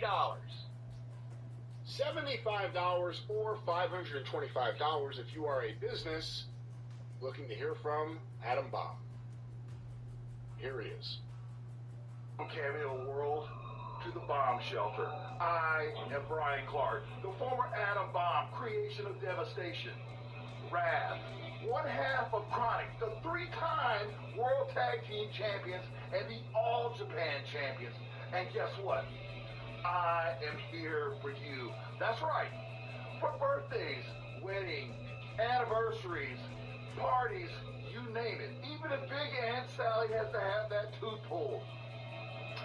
And if you just need someone melted down and taken to ground zero, I'm your man. Welcome, Ken. All right, let me stop that. It's on a loop. I like the spooky music. Should I do back? What would you play in the background? The Cult of Meat with Extra Cheese? No, you cannot do that. Well, I'm always trying to look for a way to keep up with the competition and upgrade my services to the people. So I may have to get Hotchkiss to do me a soundtrack. He plays the electronic kazoo and the oboe. Jim, how much does Velvet Sky charge? Well, I don't want to get into these type of situations. I mean, it was always strictly on a barter basis between me and Velvet. Will you stop it? I'm just joshing. She's a fine young lady. Very virginal. $100. $55. Oh, that's too low. What's she wearing? Or $200. Will you stop it, you pig?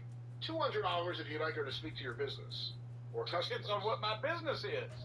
Well, here she is with something, #other. Hey Kevin, it's Velvet Sky. I want to say first and foremost, I hope you had a great Thanksgiving. Thank you for always being so kind and so sweet and so cool. I appreciate your kind words. Thank you for checking out me on the Crazy Nutso Bunch podcast. We are a crazy bunch of just crazy people, I guess. Those are my buddies from my hometown and they're hilarious. So thank you for checking that out. Thank you for being involved in everything I do. I really appreciate you. I hope you're doing great and I hope you're happy and you're healthy and stay blessed. And I'll talk to you soon and hope to see you soon. Bye, Kev. Oh, this poor guy. This poor guy thinks she's really, I don't know. What? I don't know. You know, I feel bad. Happy. These girls must have so many weirdo fans. Well, now you're saying that this guy was a weirdo just because he wanted to have Velvet Sky wish him continued success in life and thank him for being a fan. I do the same thing. sometimes with a little coarser language. I don't care how much you pay. I'm not wearing a two-piece bathing suit for these cameos. She doesn't appear to be doing that as either. I don't know why you judged her that way, but here we have a big one here, Jim. A big one? How much does Luther charge? Oh my God! What is the price of a baked potato with arms and legs these days? I would say he's advertising a price, but to charge it would indicate that he's sold one, and who would want one? So I'm saying that his advertised price is $19.95. $35, unless you are in the business community, in which case it's $245 to hear from this man. What business would you have that in any way Luther could promote, talk nice about, or in any way augment in a positive fashion? Hello, I'm two-time Daddy winner, AEW superstar, and one half of the Chaos Project, Luther. And we're here right now together on the Cameo. So if you want to get a little shout out from me, or you want me to lay down the law against someone else that you want to send it to, click that button. Or if you just want to chat, click the other button. Let's spread some chaos. And that's why he doesn't talk on TV. Ooh, and there wasn't even any samples that somebody has purchased one. Just here's what I'll do for you if you ever have a life so miserable and lonely that you need me to talk to you. This is what it'll sound like. Yeah. All right, well, let's get one more and then we'll wrap this up, because I'm fed up. We can't end on Luther. You need to raise your prices. This is a bunch of shit. You see what else is out there? Come on. No, I think they just need to lower theirs. Gotta have some kind of goddamn hold on reality around here. There are a lot of people in wrestling that I've never seen before or heard before. Crazy Steve? I don't know who these people are. Here's Evil Uno. We won't go there. We want to do that to the listeners. Well, why don't we end with one of our favorites from the past? Jim, do you remember how much Danhausen charges? No, but it's got to have gone up since he's become the belle of the ball and more attention has gone to him. I would say they're now $90. $50. Reasonable. Or $200. $200 if you'd like him to speak to your business or your... What business would that be? A mortuary? Well, here's Danhausen. Danhausen here, very nice, very evil. Very famous. You know this? You know Danhausen? Please, owns a light bulb with the fan in it. Quite wonderful. Alright, hello, Noah Hausen. This is Danhausen. She's, Noah and I watch your videos all the time. Cool, very good. You know what? I'm sorry. I'm going to call this one. I'm sick of him now. That sucked. You're impossible to please. The guy just broke his leg. Buy a cameo from him. He's going to be out of work for a while. There we have it. And so basically what you're saying is that the majority of the cameo world is ridden with complacency and needs to be jammed up a little bit and stirred up and set on its ear. Yeah, that's exactly what I'm saying. Let's end with this one. This will be our final one. Here is AEW superstar Red Velvet. So then I'm now on Cameo. So don't be afraid. Send me a message. Send me a video request, whether it's for your aunt, your mom, your dad, whoever, you name it. I'll give them a shout out, birthday shout out, congratulations, graduation, whatever you want. Hit me up. I'm now on Cameo. Well, there we go. Very, very pleasant and nice. Was she also in an oil drum? Is she coming directly from Mammoth Cave? Alrighty then. Well, there's a fine cross-section. Let's look on the bright side. First of all, this definitely shows you that there's room for you to go and just dominate on Cameo. On the negative side, some of the listeners may have heard this segment and thought, this really sucks. We probably want to sue. Oh, you just handed it to me like just that. handing it over. Just from my oil drum to yours. Just dropped it in front of me like a cow pie in the road. Folks, I'll tell you one thing. I know who could sue anybody, so play the music and I'll get to it. Call Stephen P.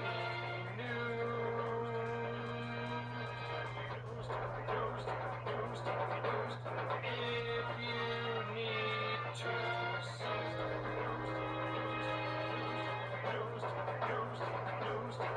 an outlaw mud show or two. Those are the rest.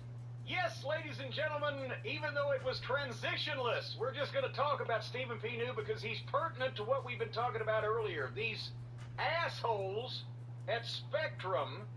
Stephen P. New sent me some information that he feels that the entire cult of Cornette needs to be apprised of because many people have been saying, well, you ought to sue a company like Spectrum.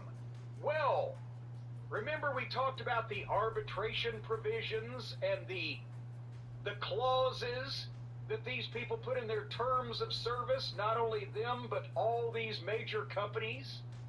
The general terms, according to Stephen P. New, of all these agreements that you sometimes don't even sign, you just might click on, or you might just have to accept in order to get the service. If you want the medicine that'll save your life, you've got to check the box that indicates that if you have side effects and your uterus falls out in the street, that you can't sue anybody. General terms that Stephen is talking about contain a binding arbitration provision which includes a waiver of your right to bring claims as class actions, a limitation on your right to bring claims against Spectrum in this instance or some of these other companies more than 1 year after the relevant events occurred, and you also give up your right to opt out of the foregoing provisions which affect subscribers' rights under the general terms, etc., etc. Terms and conditions like these that these companies are foisting on us are the reason that Stephen P. New has to tell so many of his clients that they don't have a case. You might not even know that you've ever seen this shit before. But large corporations put these terms and conditions in contracts with customers knowing that by not having the 7th Amendment right to jury trial, everybody wants to protect the Second Amendment. How about 7th Amendment? A right to a jury trial. You forego that. You give that up. You don't have right to sue in a class action. And the arbitration is heavily favored to large corporations. And unlike a jury trial, it's loser pays. So if you challenge somebody in arbitration, even if you're in the right, you lose, you owe the lawyer's fees. It's all a way to fuck us, folks. That's right, as an American citizen, you are daily, regularly, screwed, blued, and tattooed and dicked by the dangle-dong of destiny, unless you retain someone that knows how to navigate these treacherous waters. Stephen P. New at newlawoffice.com, 888-692-8084. He wrote the shit that I just read, so he knows all about this stuff. Stephen P. New is the man to uphold your rights and privileges and prevent you from foregoing or giving up or losing control of your rights and privileges as a human being.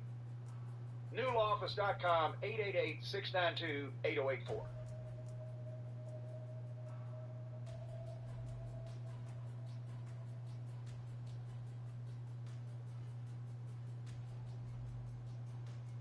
Well, we have questions, but also one of the things that's time sensitive, I guess we could say. Last night, as we are recording on A&E, another in the series of WWE biography episodes, this being the biography of the Ultimate Warrior. Oh, well, I see why that A&E made the move to jump in front of the dark side of the ring and change the A&E changed their original schedule so that when they heard what Dark Sides was, so they could get their Warrior show out first. And I see why they're wanting to try to whitewash a little history here with Mr. Warrior, with portraying him in a positive, motivational light the week before Dark Side of the Ring tells everybody what they already know about what he was. I would assume, because they're going to tell the truth. I'll be on that one, by the way. But let's talk about the biography version. You know, and maybe I'm biased. You came along a generation later, so maybe I'm more biased. But I lived the 80s as both a dedicated, diehard wrestling fan, which is how I started out the 80s, and still after I got into business, I was still the biggest fan of wrestling in the world. So I started as a fan and then became a professional. And the Ultimate Warrior offended me on both counts. As a fan, you remember, or if you don't remember, you remember reading the stuff that was written a few years beforehand. At the time where Warrior was first getting the push, he was the anathema, the poison pill to every smart fan in wrestling, the small number there were at the time, because everything he did related to the wrestling business was the shits, except for sell tickets. And it was infuriating to the smart fans, the few sheets that existed, the Observer readers, basically, because it just, you saw the clips on this show to remind you, the work looked like shit, what there was of it. He couldn't go 10 minutes or the fucking people would start throwing shit. He had to get in and get out. And what he did looked horrible. The promos were incomprehensible. The whole gimmick was, as the show also illustrated, aimed at kids, because all of the talking heads, almost none of them actually knew him, worked with him, or were even adults when he was on top. They were all saying, yeah, when I was 9 years old, the Ultimate Warrior was the greatest. So the fans, and I won't even say all smart fans, people also forget that at that point in time specifically, the WWF and WCW had two different fan bases. Of course, there were always crossovers, with some people just watched anything with ropes and turnbuckles. But there were very distinct fan bases that came from WCW being a more southern product and the WWF coming from the Northeast. So at one time they had completely distinct fan bases. And then cable changed that somewhat. But for all the reasons that we've mentioned, that Vince McMahon, the WWF, the national expansion, they didn't draw in certain parts of the country, like the Carolinas, Tennessee, Texas, places with really strong local promotions, not just because the local promotion was so strong, but because a lot of those people, and I would hear from them when I was walking into the building, unsolicited, I would hear from a lot of these fans.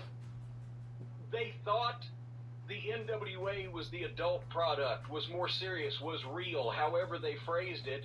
The WWF was cartoon, it was phony, it was too show busy, however they phrased it.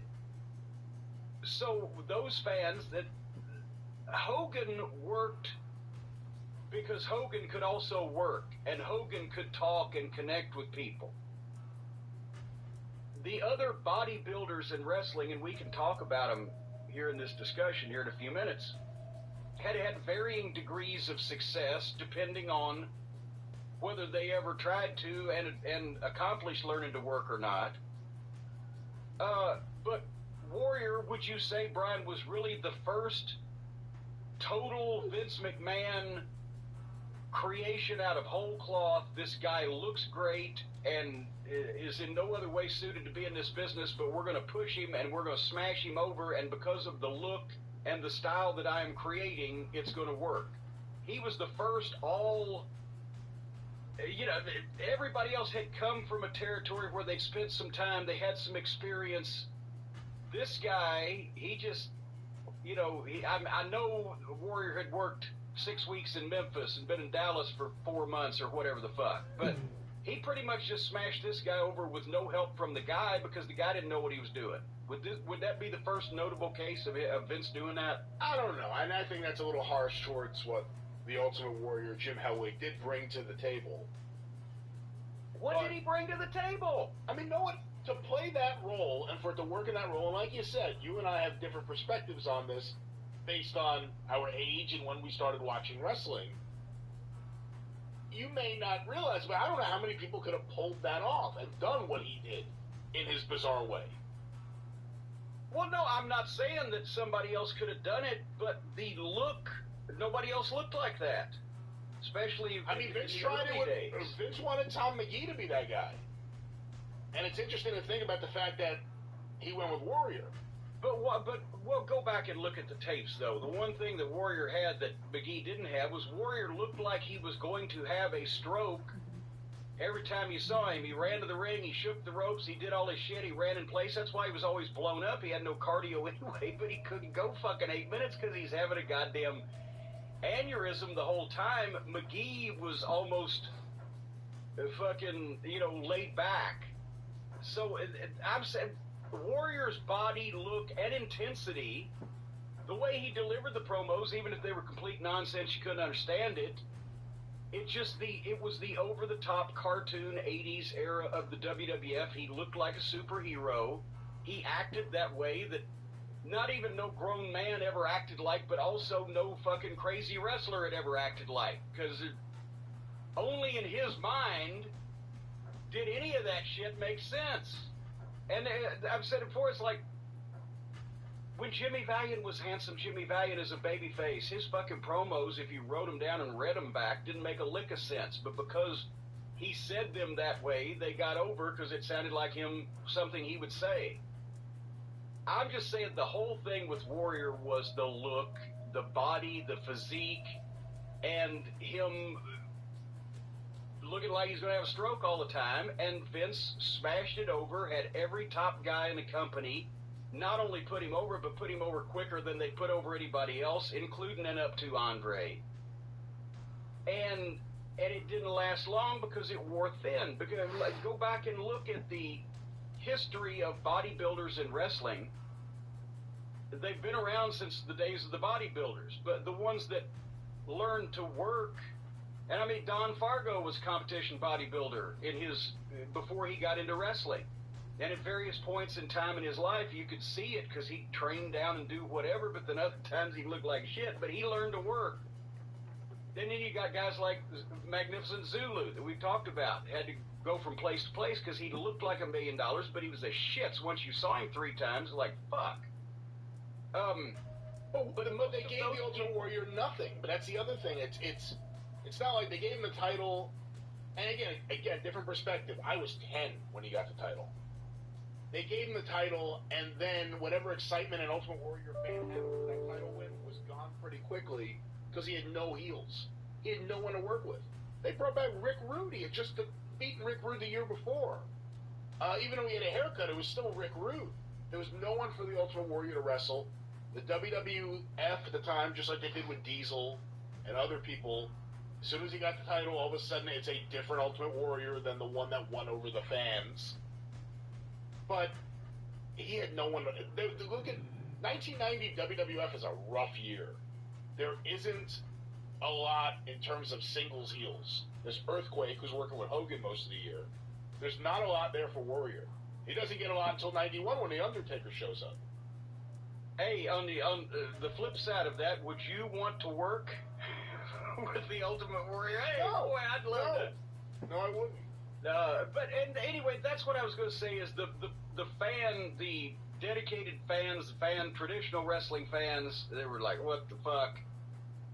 And guys in the business, that's where really the concept of who Vince, what look you had to have for Vince McMahon to hire you and push you in the WWF was cemented.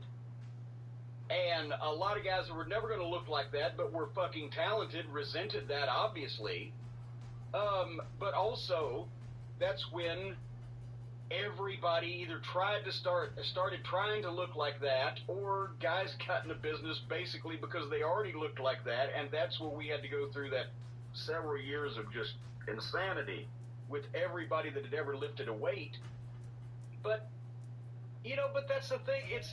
I guess I liken it to, in the music business, you know, when they pushed Milli Vanilli and there's all these bands going, what the fuck? Or, you know, just because some schmo is a big name actor, they get a plum part that a real artist could sink their teeth into or whatever. But it's just that from the start of, I'll just say, from the start of him being in the business, nobody ever said he wanted to get any better, he wanted to learn, he wanted to understand the way that the psychology of wrestling or the way you thought about it. Everybody talks about how he wanted to get himself over and create whatever the fuck it was he was creating, but nobody ever says he knew he was the shits. And they say the opposite. He thought he knew everything. Even on this show, I think it was Lawler that said it. The matches were the shits, but you couldn't tell them. And I remember... And that was 1986. Yeah. Early on, yeah. Yes. And as a matter of fact, even late 85. That's right, yeah. 85. And I've heard that in several places. He didn't want to put... When they first got to Memphis and they did the thing with Phil Harrison, who was a babyface, Warrior Hellwig, actually said, well, wait, why should he beat me? Well, that's ridiculous. Who's going to believe that? And they had to tell him, because number one, it's the business, and number two, that fat fuck, if he wanted to, could really beat the fuck out of you easily. And he didn't like hearing that. And the same thing they alluded to in this show when they went to Mid-South, and Sting kind of said it nicely. He already thought that he should be getting paid top dollar, didn't like the fucking wrestling lifestyle. I'm sure the road trips in Louisiana, after he'd been this, you know, fucking bodybuilding fanatic in Atlanta, and all of a sudden he's wrestling in Louisiana, that fucking was probably stressful also. But instead of doing what everybody else did and sucking it up because you're the shits and you just started and you need to learn, he tried to hold Watts up for more money and wasn't going to fucking go to the shows and blah, blah, blah. And that's when Watts told him, you know what, you need to find another line of work. And kept Sting.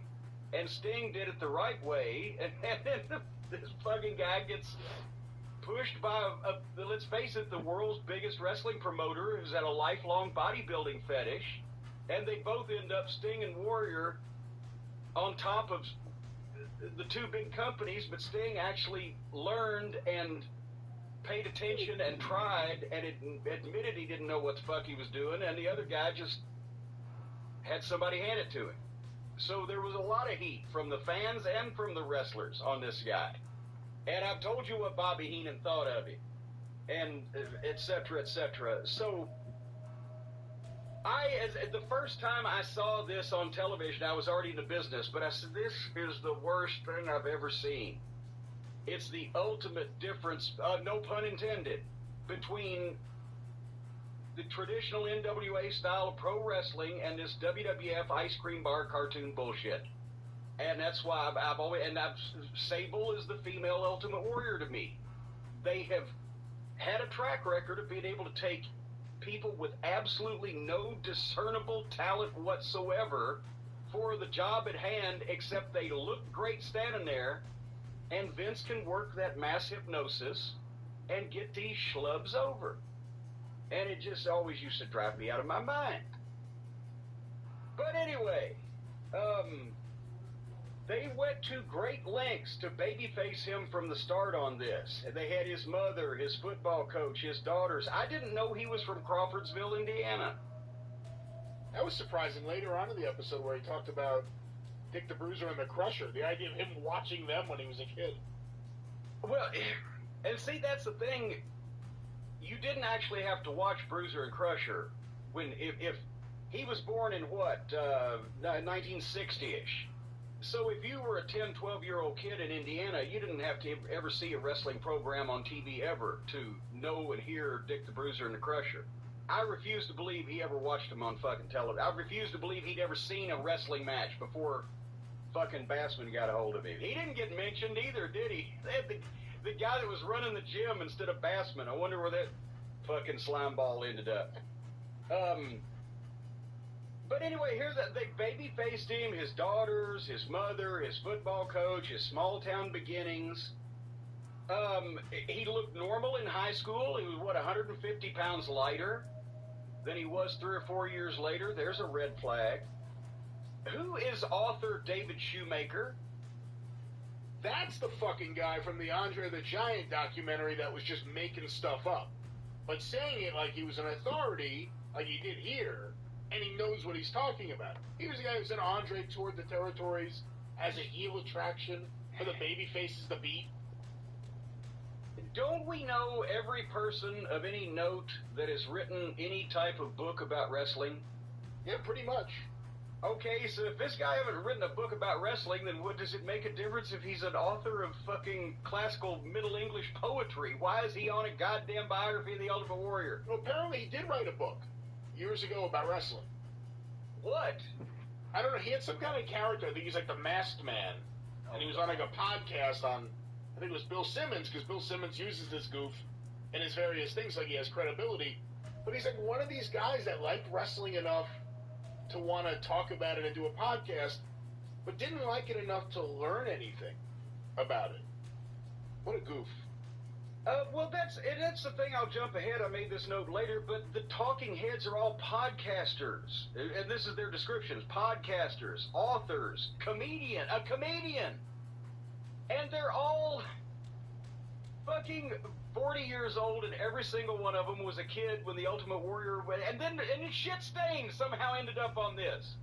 You realize that not only was he not in the office, he wasn't even working for the company until the Ultimate Warrior came back in fucking 1996. And he's talking about his 80s run. I was actually sitting there and thinking about the timeline and trying to think if he would ever have been around the Warrior other than 96. And he wasn't even on the writing team yet in 96, was he? No. Well, no, he was writing the magazine. Right. So he was there and he could, but not until 1996, no.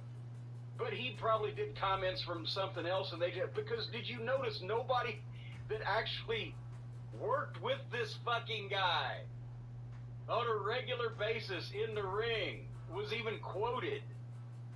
So Vince said some things. Was Bruce even in here? I'm not sure. I don't know. Once about the 92 drug test failure. Okay, it was people who were fans of his as a wrestler, and nobody who actually had to suffer his presence as a human being. Hey, I'll tell you what, I'll give you a great example, and I love him in this, and he's much like you guys during your active careers. He's kind of becoming the northern version of you in these documentaries. Heyman, Paul Heyman was great here. I can't think of when Paul Heyman would have ever had any interaction with the Ultimate Warrior. No.